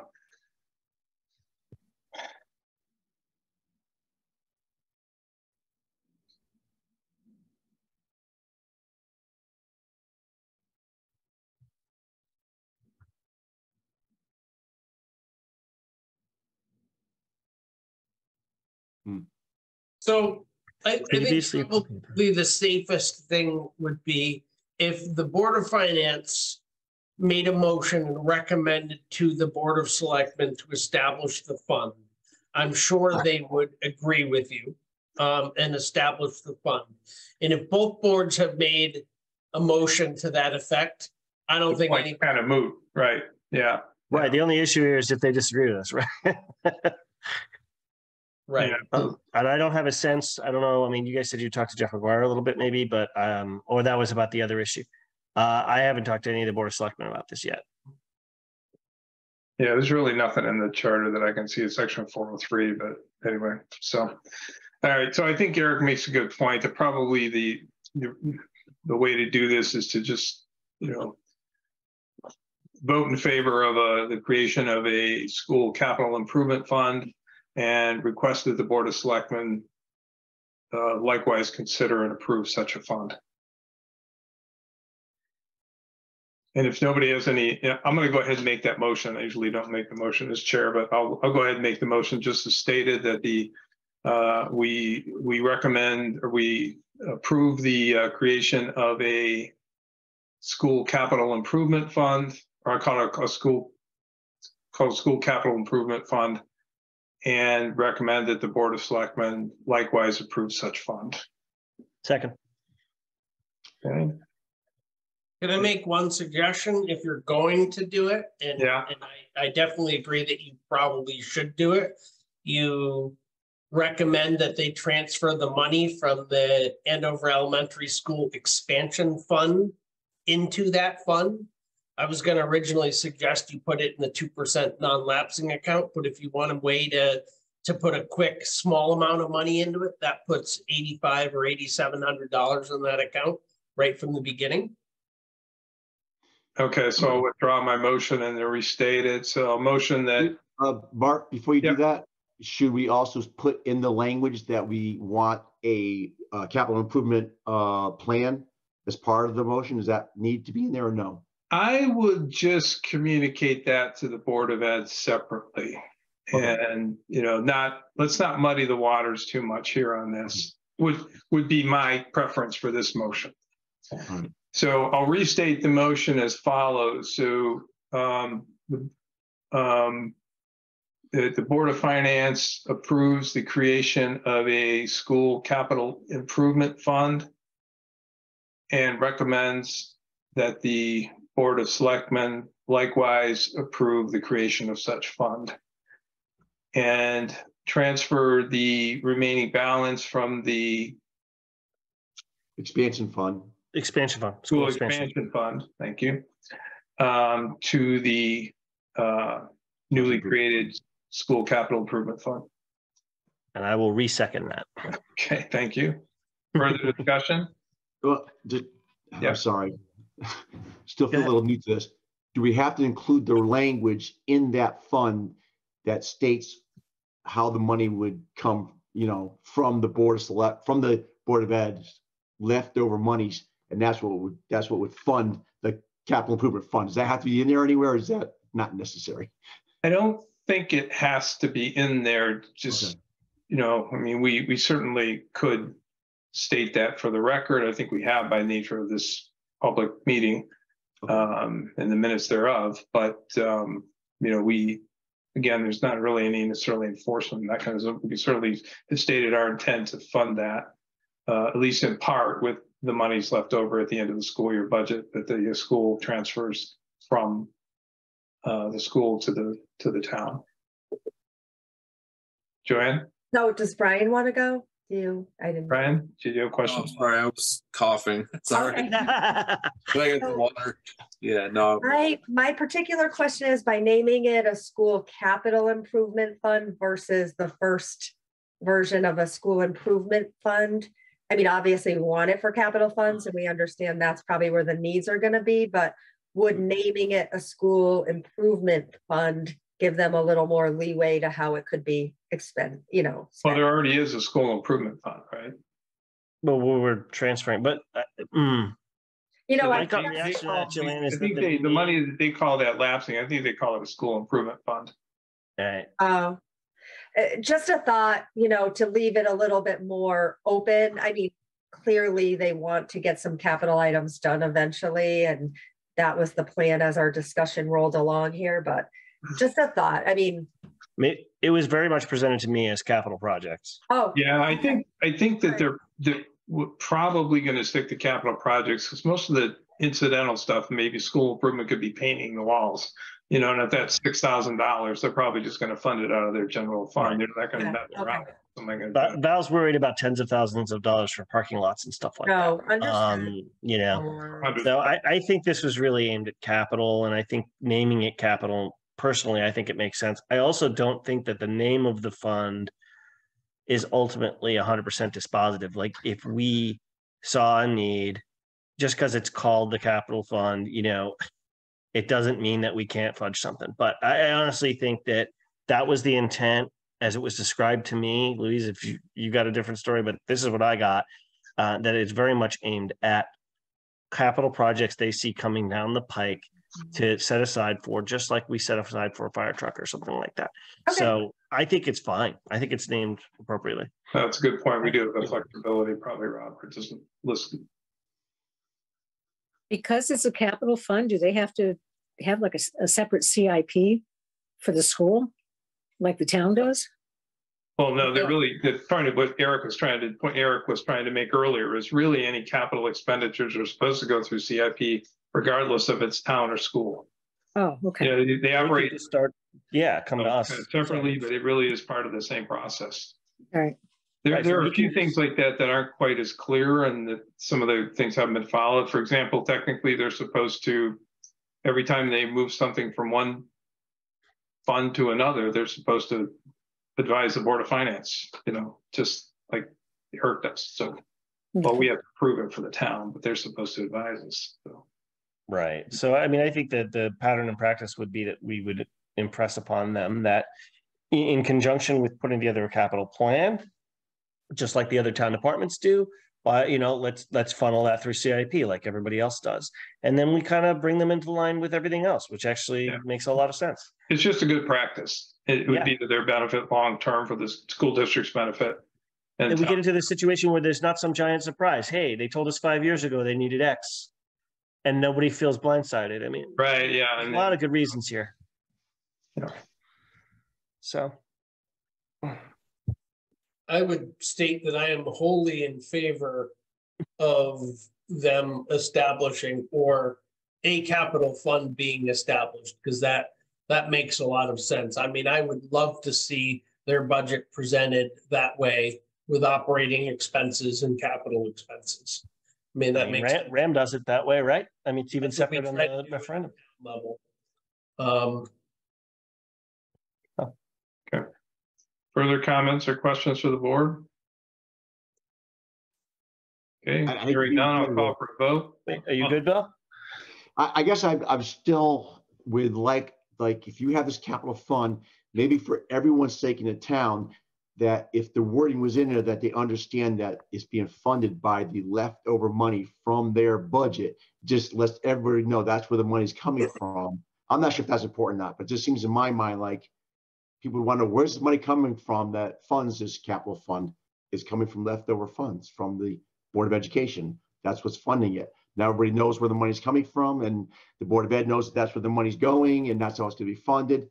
But if this is my first year doing this, so if I'm just being stupid, I just wonder if restricting it to leftover monies at the end of the year is actually, we want it to be Board of Ed money, but if we did have a capital project coming up and it was major, and we had a capital fund set up and a proper capital improvement plan, you could put money into it. Looked at it, they might want to come out with a budget that, when they do their original budget for the year, puts money in. Yeah, they come up with a capital improvement plan. Frankly, we may want to just add a line, add 50,000 to the school capital improvement plan, over and above whatever leftover is in there. But Bill makes a fair point that we could state that outright. I mean, again, I think we kind of haven't stated our intent. It just isn't in the motion. But and I agree with Bill, though, for the town. That was the point I was trying to make, was we're starting this fund with that money that's left over with baby steps. But of course, I think it's a good idea to have, there probably will be a line item said. So we're going to expect to see, if we do establish for them, they're going to put their wishes out there. So it is going to raise that budget. It is a good idea, but it's going to break that budget out at the very least, right, Joanne? If you say you have just as an example, you have $4 million school budget this year or whatever, right? And into that is baked some stuff that's really technically capital, right? Mm-hmm. And in a future world, maybe what comes down the pike for budget season is a $3.9 million budget and $100,000 into our capital fund, please. Same $4 million. I want to see, Rob, accounted better. Yes, I would hope that's what we do. We would take some of the stuff out of the operating that they could. Yeah. So again, I'm willing to start it. I think and to Bill's point, he's saying you want to, if you specify that it's leftover money, does that then interfere with that ultimate goal? So that's the only reason, Bill, that I'm quibbling with your question, is that I don't want to actually box it in like that necessarily, because I'm not sure that's really actually where we want to go, although that's absolutely how this is going to start. Right. I guess I'm just trying to make it sure that the Board of Ed feels comfortable that when they don't spend X amount of money, that it will go into that capital fund for their improvements. We could add other money to it if we so voted or wanted to. I just want people to feel comfortable that that money is going to go into that fund, and we can put other money into that fund as needed. But I just thought it might make people feel comfortable that that leftover money is in fact going back to we have to approve it either way. Okay. All right. And again, I may be, way off here. It's my first year doing this. No, I mean, it's a common sense thing, I think, at part. And I think there's nothing wrong with that. I don't, know that there's necessarily, we can restate the motion to add that. I don't have a problem with that. It's up to you guys. I don't know if it's needed. I'm just asking. Yeah. I'm comfortable though. It's a good question. And I think it was good that we did have such an open discussion about it. So hopefully the minutes will reflect that that's how we're, whoever does the minutes this time maybe does a good job on that, what we intend. And we want it to be all for the school and leftover money from this year's budget, just really, Eric, if maybe the person that does the minutes can really make that, that's one way. And then like Mark said, we've had this meeting, we've all voiced our opinion. So I don't see it changing. It's on the record, so to speak. Yeah. Right. So I'm good. Okay. Okay, I guess unless we have any other questions or concerns, I'll go ahead and call for a vote. All those in favor say aye. Aye. Aye. Any opposed? Any abstentions? Okay, hearing none, motion passes. Thank you. Okay, so we'll continue with our discussion of fund elimination, which is really where this came from. So Eric, do you have any other discussions about fund elimination, or we kind of covered out what we're going to do? He wanted us to approve the TIF, starting the TIF thing, right, Eric? That's the next agenda item. Oh, sorry, my fault. Yeah, no, as far as elimination of existing accounts, that's as far as I want to go. I want the treasurer to prepare a set of formal motions for you before we go too far down that road. Okay. Anybody have any questions for Eric on that? We've already And discussed. then Eric, just repeating, if I could, and whoever else, could we get what you had up on the screen sent to us so I can see the existing amounts? It's hard to read it there. And then that will prepare me for when we have the formal. Yes. Thank you, because we can see maybe everybody else, my screen is tiny, so I can't read No, it. even that, I don't remember it also. I should have maybe taken a picture, but Yeah, it'd be helpful to have it. yeah, thank Yep. you. Okay, so if we have no further discussion on that, we'll move on to agenda item 5C, which is the STIF fund money market account. We already had a pretty extensive discussion with this in Eric's financial overview. So what he has asked us for is at least grant him the approval to set up such account, and then we'll determine later exactly how it would be implemented. Am I understanding that correctly, Eric? Yes, so the motion would be to authorize the town treasurer to establish a town short-term investment fund, STIF account, through the state of Connecticut. I love it. I so move. Okay. I Rob, second it. are you seconding, Bill? Yes. Okay. This has bugged me literally the entire time I've been on this board, that we've been getting like 0.1% interest on our money. It's driven That's me crazy. nuts ever since I've been on this board. And I literally, just like everybody else, I had no idea this STIF thing existed. No idea. Yeah, I mean, it didn't surprise me we weren't getting much for that. It just seemed Right, but it was egregiously bad. With And, interest rates you know, getting up higher. It's just all good. You know. yeah, let's do it. Oh, good. Let's do it. Any further discussion? Okay, we'll call for a vote. All those in favor say aye. Aye. Any opposed? Any abstentions?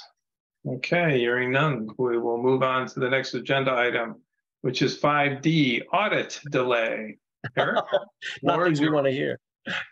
Always something. So the meat of the audit is done. You know, what we're picking at are little things that have come up during the audit. So we've gone back and forth. Remember, we got kind of beat up last year. Well, I got beat up by the auditor last year over the capital asset inventory. So I came back with the policy based on his initial comments. You know, the Board of Finance eventually passed that. We put that in place. I'm probably gonna recommend some modifications to the Board of Finance based on his comments. So compared to our policy, there were a couple of things that he really doesn't think we should be capitalizing. So they are things that are groups of items that are collectively expensive, but individually not expensive. And the example I would give is turnout gear for the fire department. So collectively, the fire department probably has $100,000 worth of turnout gear, maybe more. However, they add a little bit each year, and they're not necessarily buying complete sets. If they need a bunch of boots, they need a bunch of boots. If they need jackets, they buy the jackets. If the helmets are the problem, they replace. So over a 10-year period, they cycle through and replace everything because NFPA says it has a maximum life expectancy of 10 years. But depending on use patterns and how much smoke damage and whatnot, some of it gets replaced much sooner. So what the auditors essentially said is that the reason you have a capital asset inventory list is so you're ensuring you're depreciating things properly and accounting for your expenses due to capital, But if you're spending roughly the same amount on this every year, it doesn't make sense to actually capitalize it because you have the same amount of depreciation year after year, and you don't have an asset that's slowly decreasing in value. You essentially have the same asset, just with different parts. So there's a couple things like that that they pointed out. We spent a couple hours going over our asset inventory list. They're a lot happier with it this year than they were last year, but we still have a few things to tweak. The auditor, Sam, this afternoon late sent me a revised list, which I have to fully review and bless before it goes. So we've been spending a little time going over that. The other thing that has been a holdup, and there's plenty of blame to go around on on the town side on this, and that is that we are supposed to do an actuarial analysis of our liability due to healthcare, and retirement every year. So unfortunately, the only contact they had was Sherry Holmes. They had given Sherry the information in the fall, but she honestly just didn't do anything with it. So when it came time to provide that information, the auditor asked for it. We went to Hooker and Holcomb and said, "Where is it?" And they're like, "Hey, we asked you for this information back in September. We got nothing." So about a month ago, the auditor said, "Hey, you got to provide this." We provided our half. The school has been delayed in providing their half. They're hoping to get theirs in another couple weeks. So, and I'm not happy that it's taken them that long. But on the other hand, if they'd had it in October or September when Hooker and Holcomb first asked for it, a 2-month delay would have been, no big deal. So the bottom line is we will get the buddy audit done and signed by July 1, but it's going to be a lot closer than I would like. And that's basically the last remaining hang up we have, other than the auditor flagged for some additional information relative to a STEEP grant. And it's one of these things that's might require a restatement because the town was awarded a STEEP grant in 2020, but the money wasn't actually spent in it was spent in the current budget year in 2023 when we actually got the money, but we got the award letter in the previous year. So we're trying to figure out which year this money actually gets credited to. And because it wasn't credited in the previous audit, even though we had the award letter, we may have to restate for that. So I'm just letting you be aware of that. It's not something that's, well, it's material in the sense that it is for in excess of $100,000, but it's just a question of which fiscal year it gets credited for. And they're still trying to figure out which year is appropriate. So that's kind of where we are in the audit status. We're in the black. It's not a question of whether, whether that is. And then the auditor and the treasurer have agreed that they're going to do so as you know, last year there was a discrepancy of quite a bit of money, like $80,000 between essentially the bank statements and the audit result. Nobody thinks it's fraudulent. It just, they kept going back. They think it actually applies to years earlier than that. But neither of them have really been able to figure out exactly what it is. So the intention is in this audit essentially to just do a correcting entry and write it off. So we start this year, even essentially.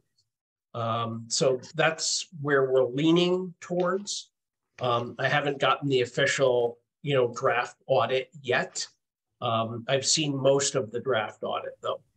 So that's kind of where we are at this point. I would have preferred to be a lot farther along than we are, but we're not, and our goal is to keep working towards getting it down.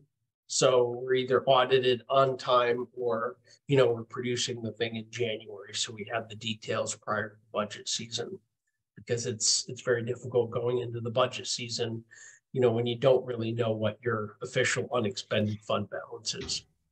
So that's kind of where we're at on that. That doesn't sound insurmountable. Like hopefully you guys could get that done in the rest, in the time you have left, right?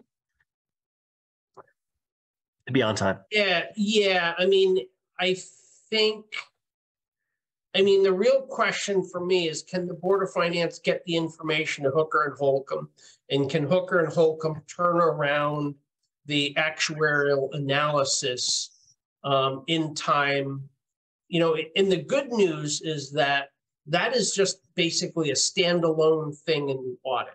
So the audit can be completely done other than that, and that just be plugged in, the day it's received and submitted. So I'm hoping like hell we get the thing in by July 1, because I really don't want to go past July 1 without an audit on the books. That's where we're at.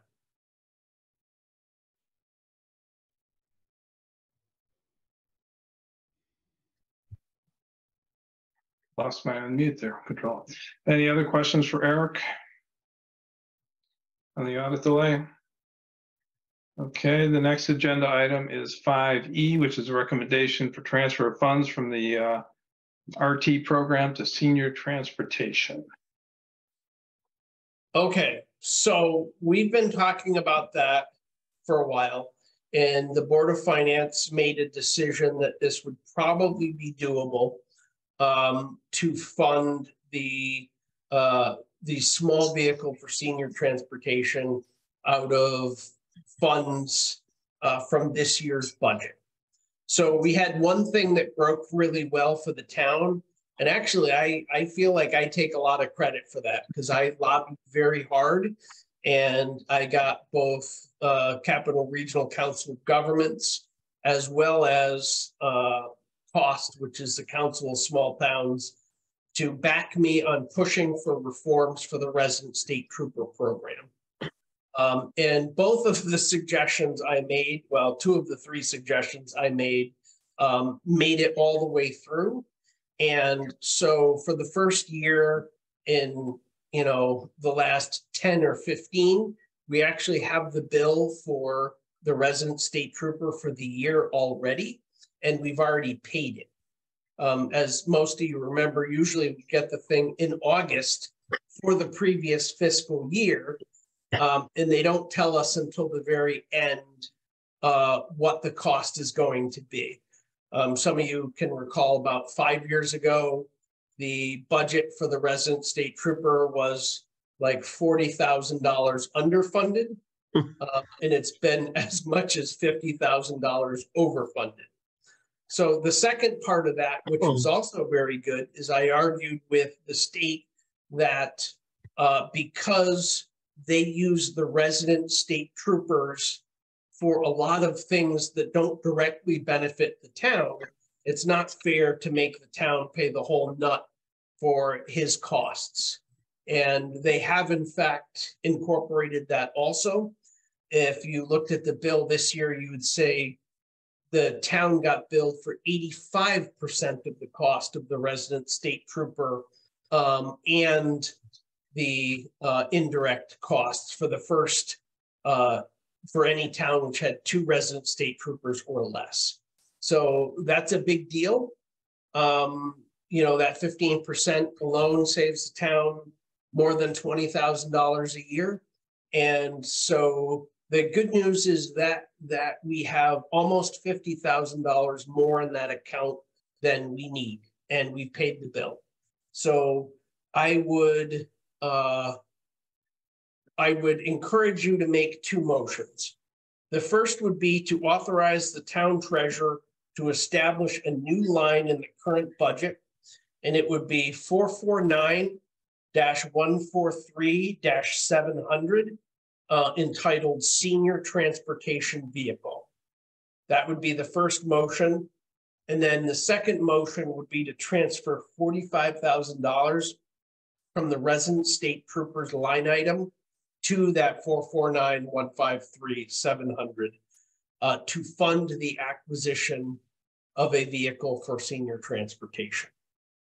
That would be my recommendation. And this is that EV you were guys going to buy, right? It's not going to be an EV. Hybrid. It will be, Oh, it's a hybrid. yeah. Okay. Yeah, just By to the way, remind congratulations everybody on the goal. Sorry, the goal for that was for the vehicle was to eliminate the use of the large bus for these Right. small, short run, low passenger count trips. That was taking one person to the doctor, that kind of thing. having, use it for the school purposes, right? So, Right. yeah. Right. By the way, that resident state trooper thing that you got through, fantastic. What's funny about that is that's how it used to be. You turn back time. I love it. I know. It used to be we got billed 85%, and then they took it away 5-10 years ago now. So well done, sir. Nice work. So would anybody care to make the first motion relative to creating that account that Eric stated? I'll make the motion to what he said. Billy, As he stated it with that number. Yeah, no one's going to remember that number. I'm sure Eric will restate it for us, Restate it. Thank you. so we can A acknowledge. motion to authorize the town treasurer to establish a new line item in the current budget, 449-143-700 senior transportation vehicle. And that nomenclature and number came from the treasurer. I have a question before we make the second motion. The amount, I know you want us to transfer 45,000 in. What was the amount that the Board of Selectmen had wanted you to stay within? I thought weren't we looking at 30 or? It's definitely 35, less than that. Are you still planning to stay within the budget that they talked about, and then we'll just keep this in there for expenses that go with? Yeah, I just wondered why I understand there's more money left. Well, to be perfectly honest, part of my rationale for that is the fact that we had a big repair to the big bus. So we've blown the budget for maintenance for senior transportation by at least 5,000. And probably more like 7,000 because it's still out in the parking lot leaking oil. So I know it went back into the void today. So I'm guessing that we're going to spend the rest of that money just shoring up, paying for existing repairs. Okay. That's why I picked that number. Perfect. We're just staying with the budget that they had for the Good car. question. Good question, Joanne. Yeah, I did, Joanne. I remembered 35. That was what I had in my head. That's what I had. So that makes sense, Eric. Yep. I didn't know that it happened to the bus. So Okay, further discussion on the motion? All those in favor say aye. Aye. aye. Any opposed? I don't think anybody seconded. Nobody that. seconded it, Oh, I thought you had Second. Bill. Oh, yeah, Bill, I thought you Brian did did. too. Okay. but I don't think it was heard because Joanne had a comment, so. Yeah. Yeah, I might have commented, but we might have got lost in the mix. So I think we had a second from Bill. So all those in favor say aye. Aye. Aye. Any opposed? Any abstentions? No, motion passes. Thank you. So the I'm next, happy to make the second motion that we The next- then transfer $45,000 from the existing. Oh, sorry. What fund was it again, Eric? resident state trooper. Resident State Trooper Fund into the Budget. newly created Senior Transportation Fund. Yeah, it's not a fund, but an account or budget. Right. There's a budget line item. Like, correct. Sorry. It's getting late. Yeah, it's with, when we're talking about funds, it probably pays to be a little careful with our language here. Fair. Details. Okay, so you want to restate that? Yes, I therefore I propose that we move $45,000. I move that we move $45,000 from the resident state trooper line item to the newly created senior transportation line item, or vehicle line item, rather. Exactly how Eric had described it before. Second. I'll second Joanne that. seconds. Okay. Any additional discussion? All those in favor say aye. Aye. Aye. Any opposed? Any abstentions? Okay, good. Hearing none. Thank you. We'll go ahead and move along here. That is the end of new business. We'll move on to item 6, which is administrator's report. So Eric, this is where you give us the bad news, I think. Okay, so From what you said earlier. so one of the things, as you all know, we've been we've been putting money in capital funds for bridge and culvert replacement. So we, my intention this year was to try to get 2 bridges or 2 smaller ones accepted into the state local bridge grant program. So for the record, I looked it up. Historically, in the last 10 years, they've offered the program 6 times. So on average, about every other year, they do a state local bridge program submission. There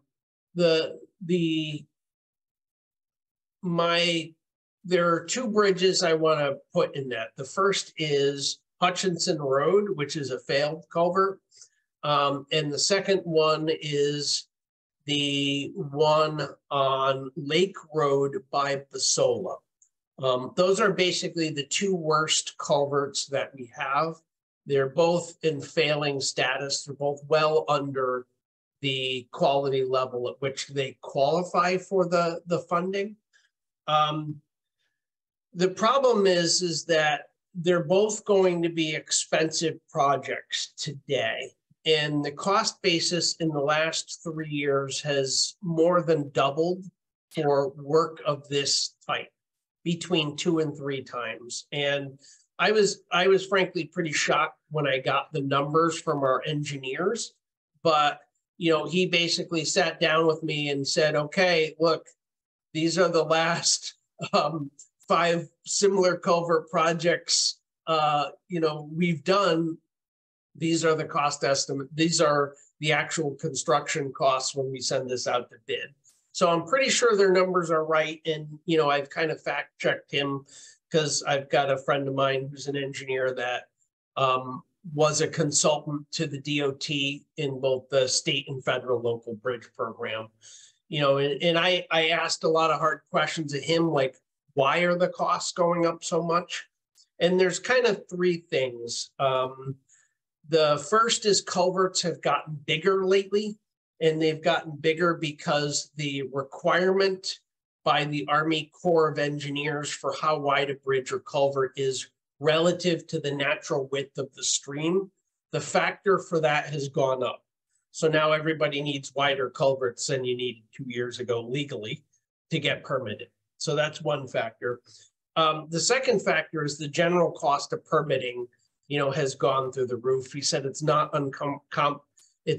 uncommon on these projects to budget between $100,000 and $300,000 just for the costs of obtaining the permits for these projects, which is also crazy.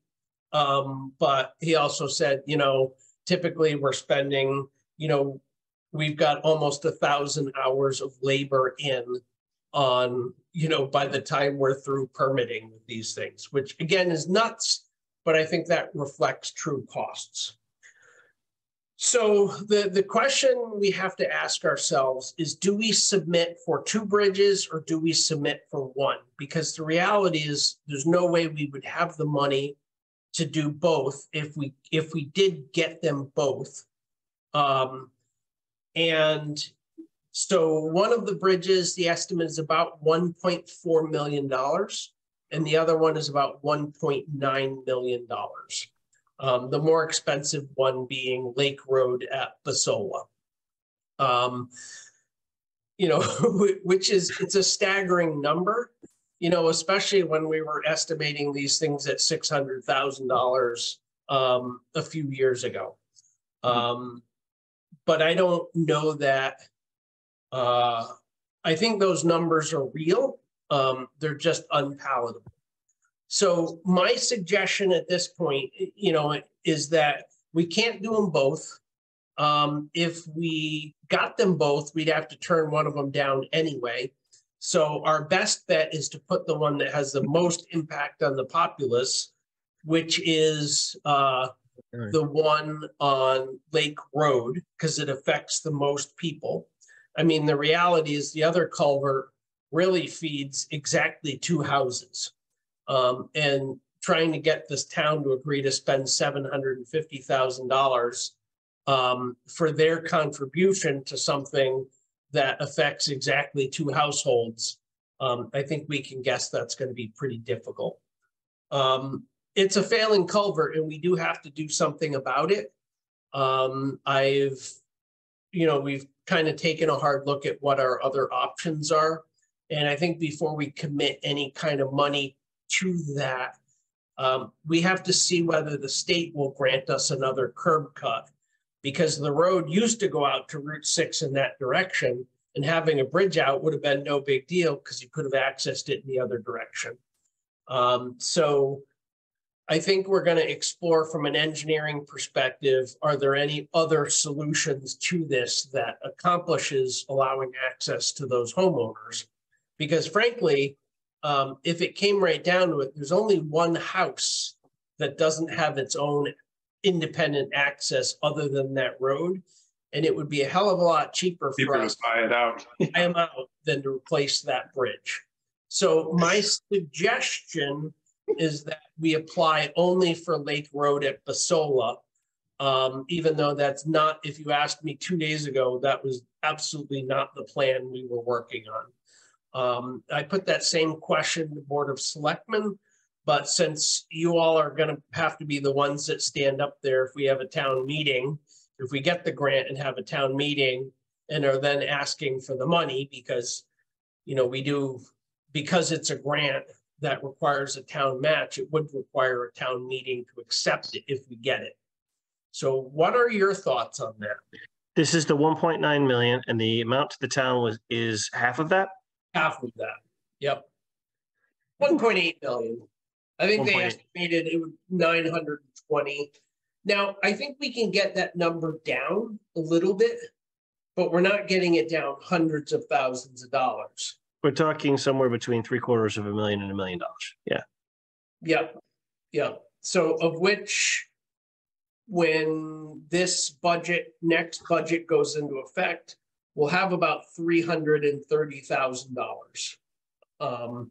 So one of the options to soften the blow, which is why I put it on my sheet, would be to consider transferring the money in from the other bridge that we know is just waiting final state approval. We're not going to have to spend any more money.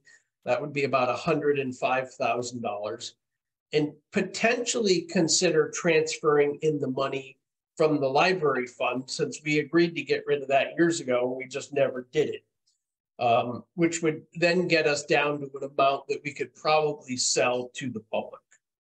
That gets you almost halfway there, right?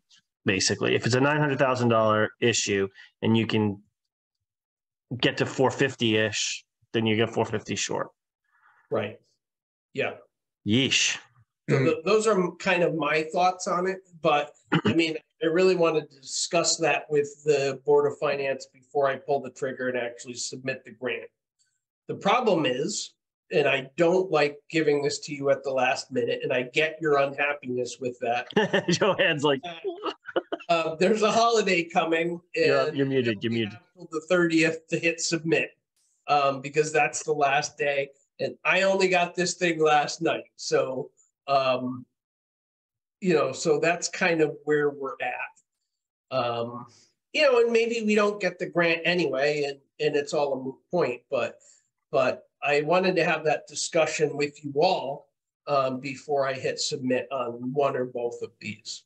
And I mean, once we get the grant, it's probably considered poor form for us to not go ahead. Like if we say, well, thanks for the grant, but actually we're not going to do it. Is that bad? It would also be nonsensical. I mean, we really need we need to I agree. But I'm just saying, like, if somehow the town turned, we couldn't get public support or something, and, does that put us in bad stead with the state for other grants? I don't know. I actually have a call into the project administrator for that.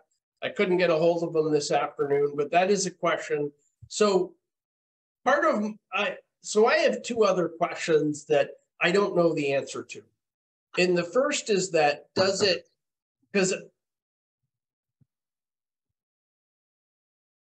the end of the day, I want to do the culvert on Lake Road. Far more than I want to do the culvert on Hutchinson. So will it decrease our chances of getting the Lake Road one to submit to for the town at the same time? That's the first question. I honestly don't know the answer to that, nor does the town engineer.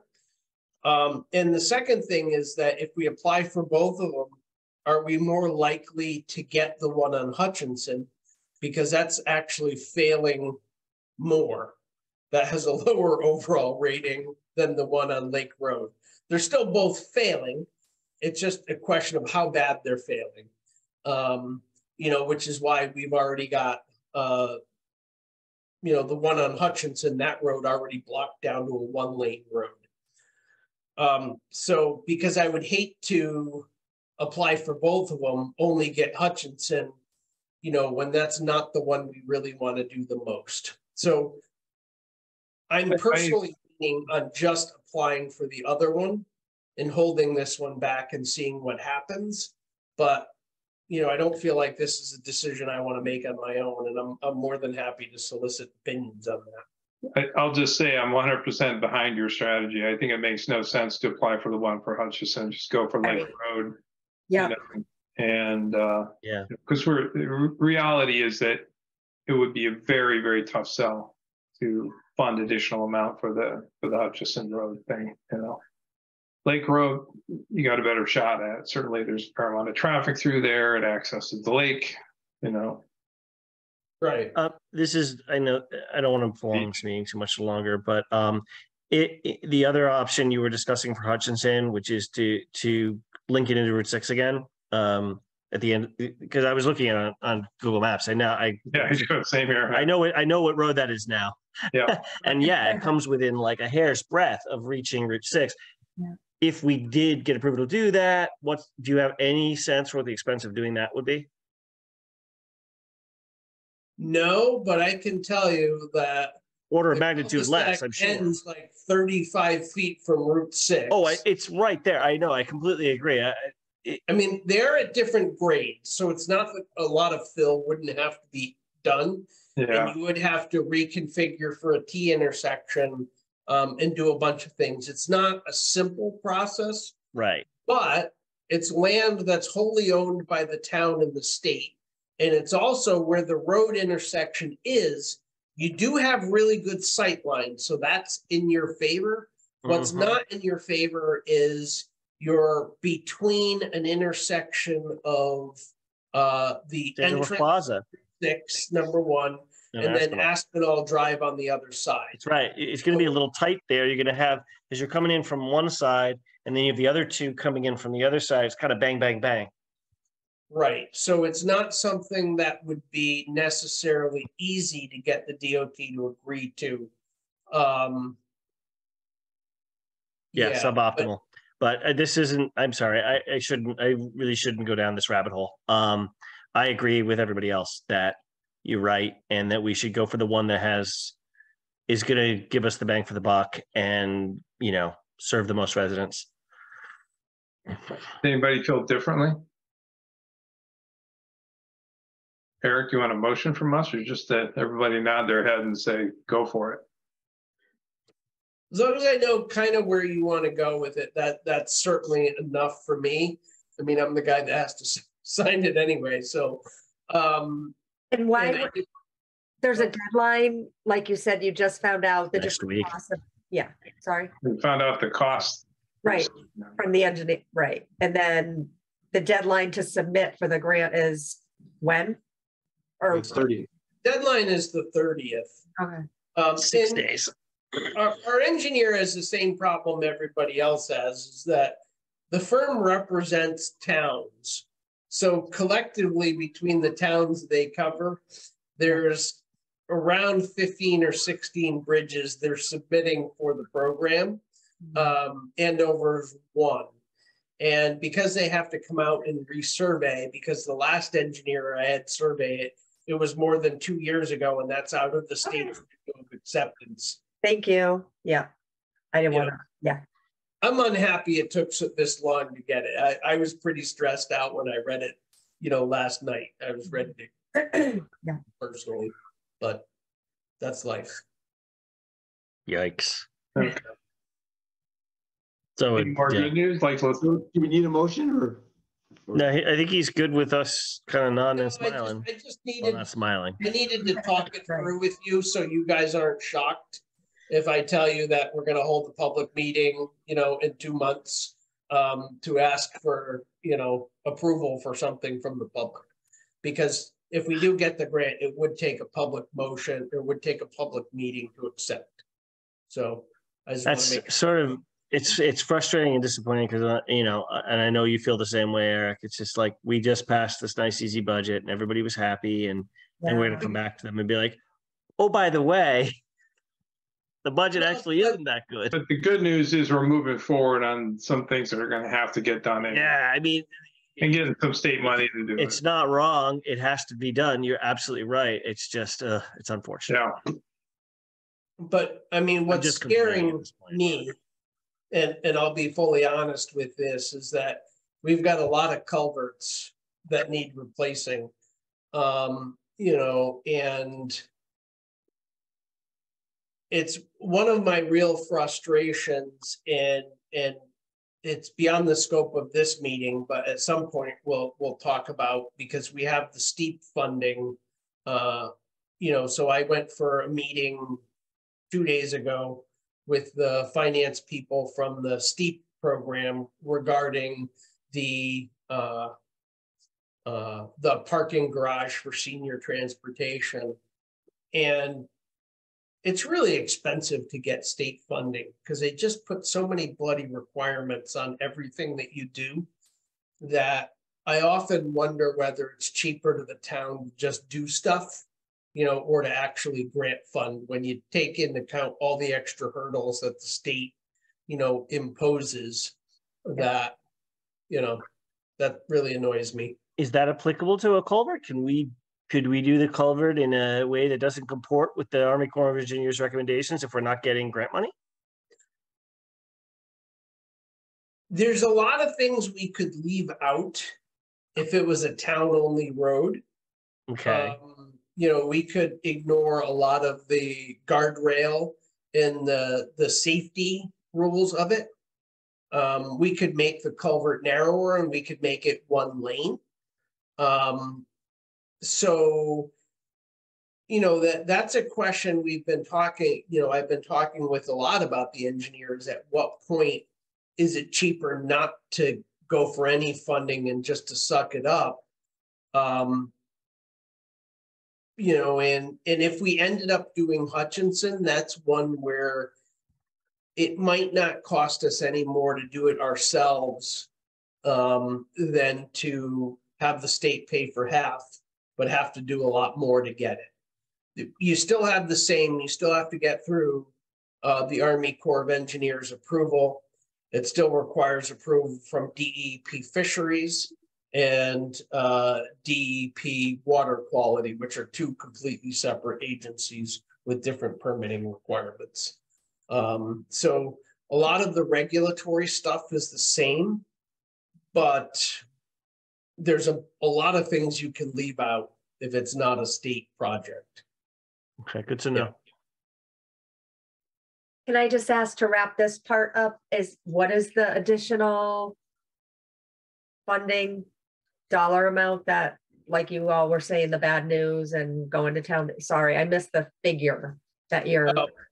So, the one on Basola is gonna be somewhere, I mean, the estimate's a not to exceed number, but it's around, 1.85 million, Okay. of which the town would own half the cost.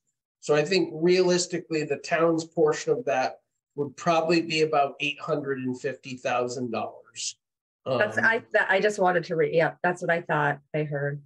Yeah, And we could probably slap together 450 of that. I remember that part. Yeah. Yeah, I came in on that. I had to just step out for one quick second.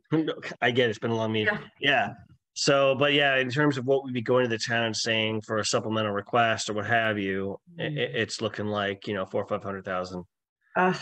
I'm just I'm really ballparking that and fuzzy math, but.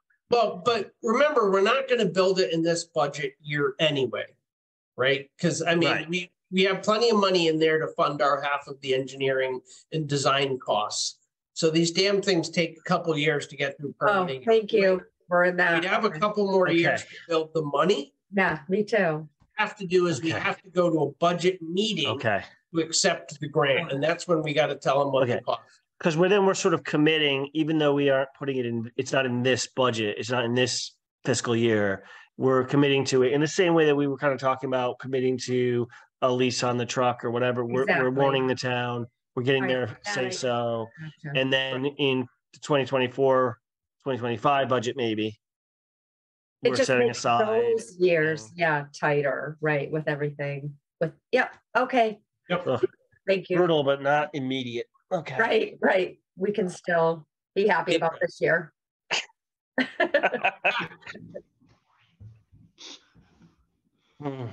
Okay. Anything else, Eric? That's it. I think that's enough. No more bad news. No more bad news. You saved the worst for last, Now let's go to sleep tonight thinking about the good news about the state trooper costs. There we go. All right. Yeah, that is nice.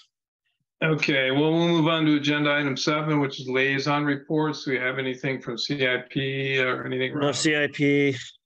No CIP meeting. Anybody else have anything? Okay, hearing none, we'll move on to item 8, board open discussion. Any further general discussion or?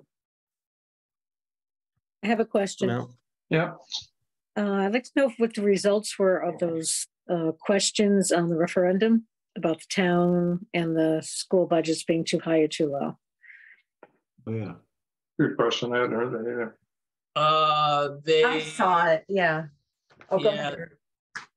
I'm trying to think whether I took a picture of it. Both of them came in saying they were too high, but it was close, I think. But the budget passed, by a good margin, right? Didn't we say like 2 to 1? Kind of. It was about 2 to 1. And as always, when this comes up, I always point out that whatever the difference is between the total number of votes and then the number of votes for or against those questions is probably it's fine, because that's exactly how I do it. I didn't answer that question. I was like, it's good. So Why don't they ask that though? Neither too high nor too low. Right. So if you have 1,000 votes total on the budget and you get 500 answers, yay or nay, too high, too low, then you may have 500 okays roughly.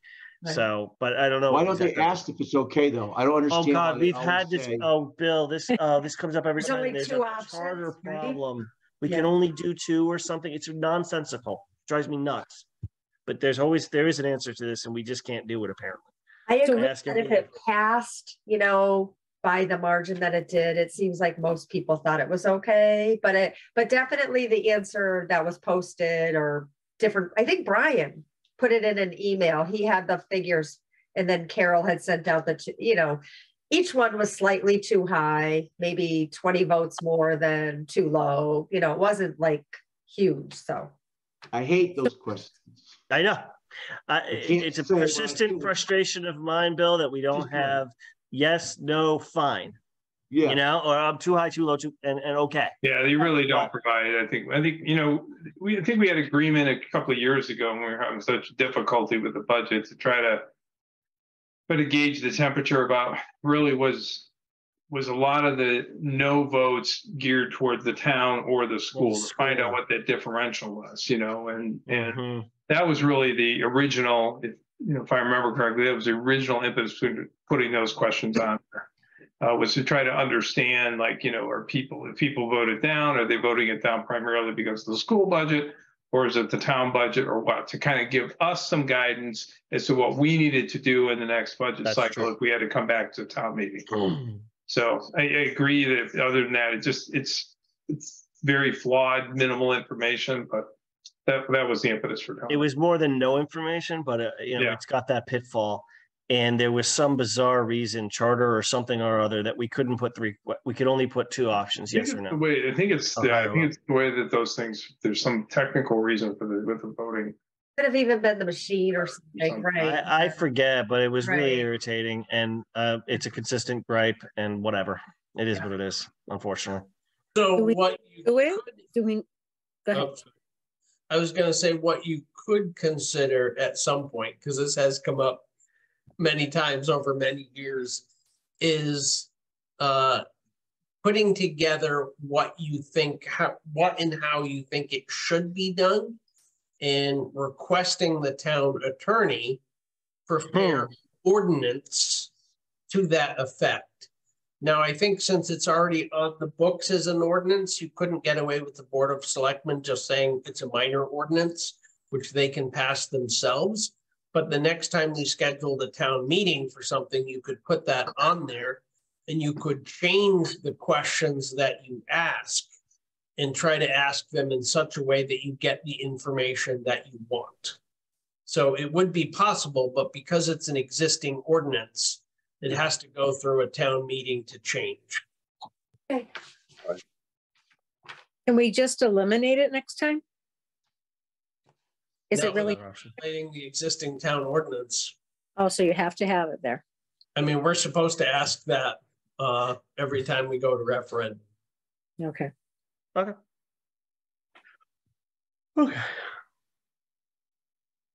I'm done.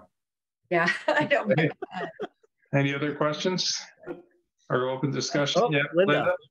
Hi, just two simple things. Can we put the approval of the minutes in our next meeting? Because I think the last one we approved was January. I did go on the town website. January, February, yeah. And I did read them all within the last couple of days. And truthfully, they're not supposed to be posted before they're approved, but we've talked about that too. But no, Linda, good question. And Louise brought it up earlier too, or someone brought it up that there were looking for the minutes. I think you have to have them posted within like 48, it's a week or something. Oh, good. All right. I thought they had to be approved. Yeah, I mean, they're not approved until they're approved, or, you know, but. Right. Yeah. No, legally they have to. That's another silly thing then. Yeah, it's a legal requirement to have them posted for public information. Yeah. Yeah. Okay. Okay, and I had one. But good request, just as a reminder, Linda. Yeah.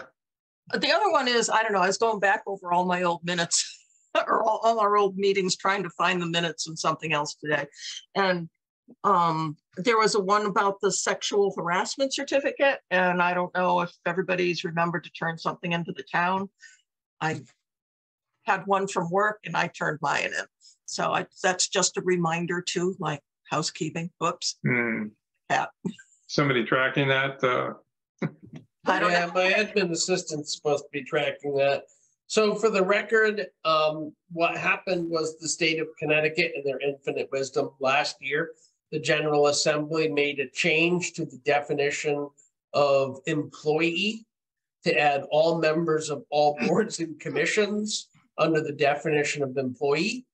And that means you have to comply with everything related to an employee. You don't get paid, but you got to do sexual harassment training. And oh, by the way, if you happen to be going to a meeting and injured yourself, you're eligible for workers' comp. because you are a town employee if you're doing a town I function. have carpal tunnel there. Does Yeah. that apply to My remote Zoom meetings if I fall out of my chair and break my elbow? So wait a minute. You tell me I have to do sexual harassment training for the town? I How did I know, miss when this? we When- were what told meeting was that. this? There I was do something it that at came work. out like November or something. Yeah, there was an email I have and no I memory. through work and they said I printed it out at work and they will accept that if you do something through work. You don't have to do the 2-hour one that the town gives you if you've done it elsewhere. Oh God, I don't remember the last time we did. We do so many trainings at work. I don't even remember. That's a Oh, I'm a claims long- handler. I that's have to a do a 2-hour, million like, trainings. oh. I don't even know. Well, I when the went back last- and found mine. Printed Linda, it. so you're saying we got an email saying that we had to comply with that? I don't remember Yep, that. we got that back quite a while ago. Yeah, I yeah, remember that. yeah. Wow. Could be when my email was, I'll look back. Thank you for bringing it up. I Behind had on no minutes. idea. So if I can't come up with a thing from work, I got to do what, Eric? So if you just email my admin assistant, Kate, she'll resend you the link. There's a couple online versions. You know, the state at least dropped the restriction that it had to be in I person. do not remember seeing that. So at Yeah, least I you know know. it's crazy. I missed it too, but that's fine. Yeah, I'm no, which sure is that's fine, because I do. I'm sure get it's it my once fault, Every year like- too. It's like, okay. It's very easy. I did it in maybe a half hour. I believe you. Yeah. They usually are easy, but for normal people anyway. Are we Okay, almost very done? good. Sorry, my head. I'm a little under the just weather. That's- Add that to the list, I guess. Bloody hell. Okay. Yeah, she sent back a thing back in January asking for the boards to send a list of email addresses, which I think I did. And then she followed up with some training email. I don't know, but And part of the problem here is I'm once I did, terrible about, she didn't have it. But I mean, I'm she's- terrible about remembering to check my actual. I tend to use my personal address, and I you know what? I bet you it went to my town address, and I didn't see it. I usually That's, send her. that's probably my fault. But who knows? That's probably my fault. I'll double check. Yep. All right. Okay. Any other discussion in general? Okay, we'll move on to agenda item 9, which is correspondence. I didn't have any correspondence from anybody. Anybody else receive correspondence? All Nope. right. Last one is public speak. It looks like we do not have any members of the public in attendance. Eric, is that what you see? That's correct. Okay, so the next agenda item would be adjournment. If anybody wants to make a motion to adjourn. Louise, you making the motion? I'll make that motion. Okay. Bill, I saw you raise your hand. Are you second? I second. Yeah. And then All right, any discussion? Okay, all those in favor say aye. I, Any Aye. opposed? you know, Are you opposing or claiming carpal tunnel? I'm working on my work comp claim here. I have to document this, Any abstentions? Hearing none, motion passes. Good night, Thank you, y'all. everybody. Have a good weekend. Have a good Bye. Memorial Day.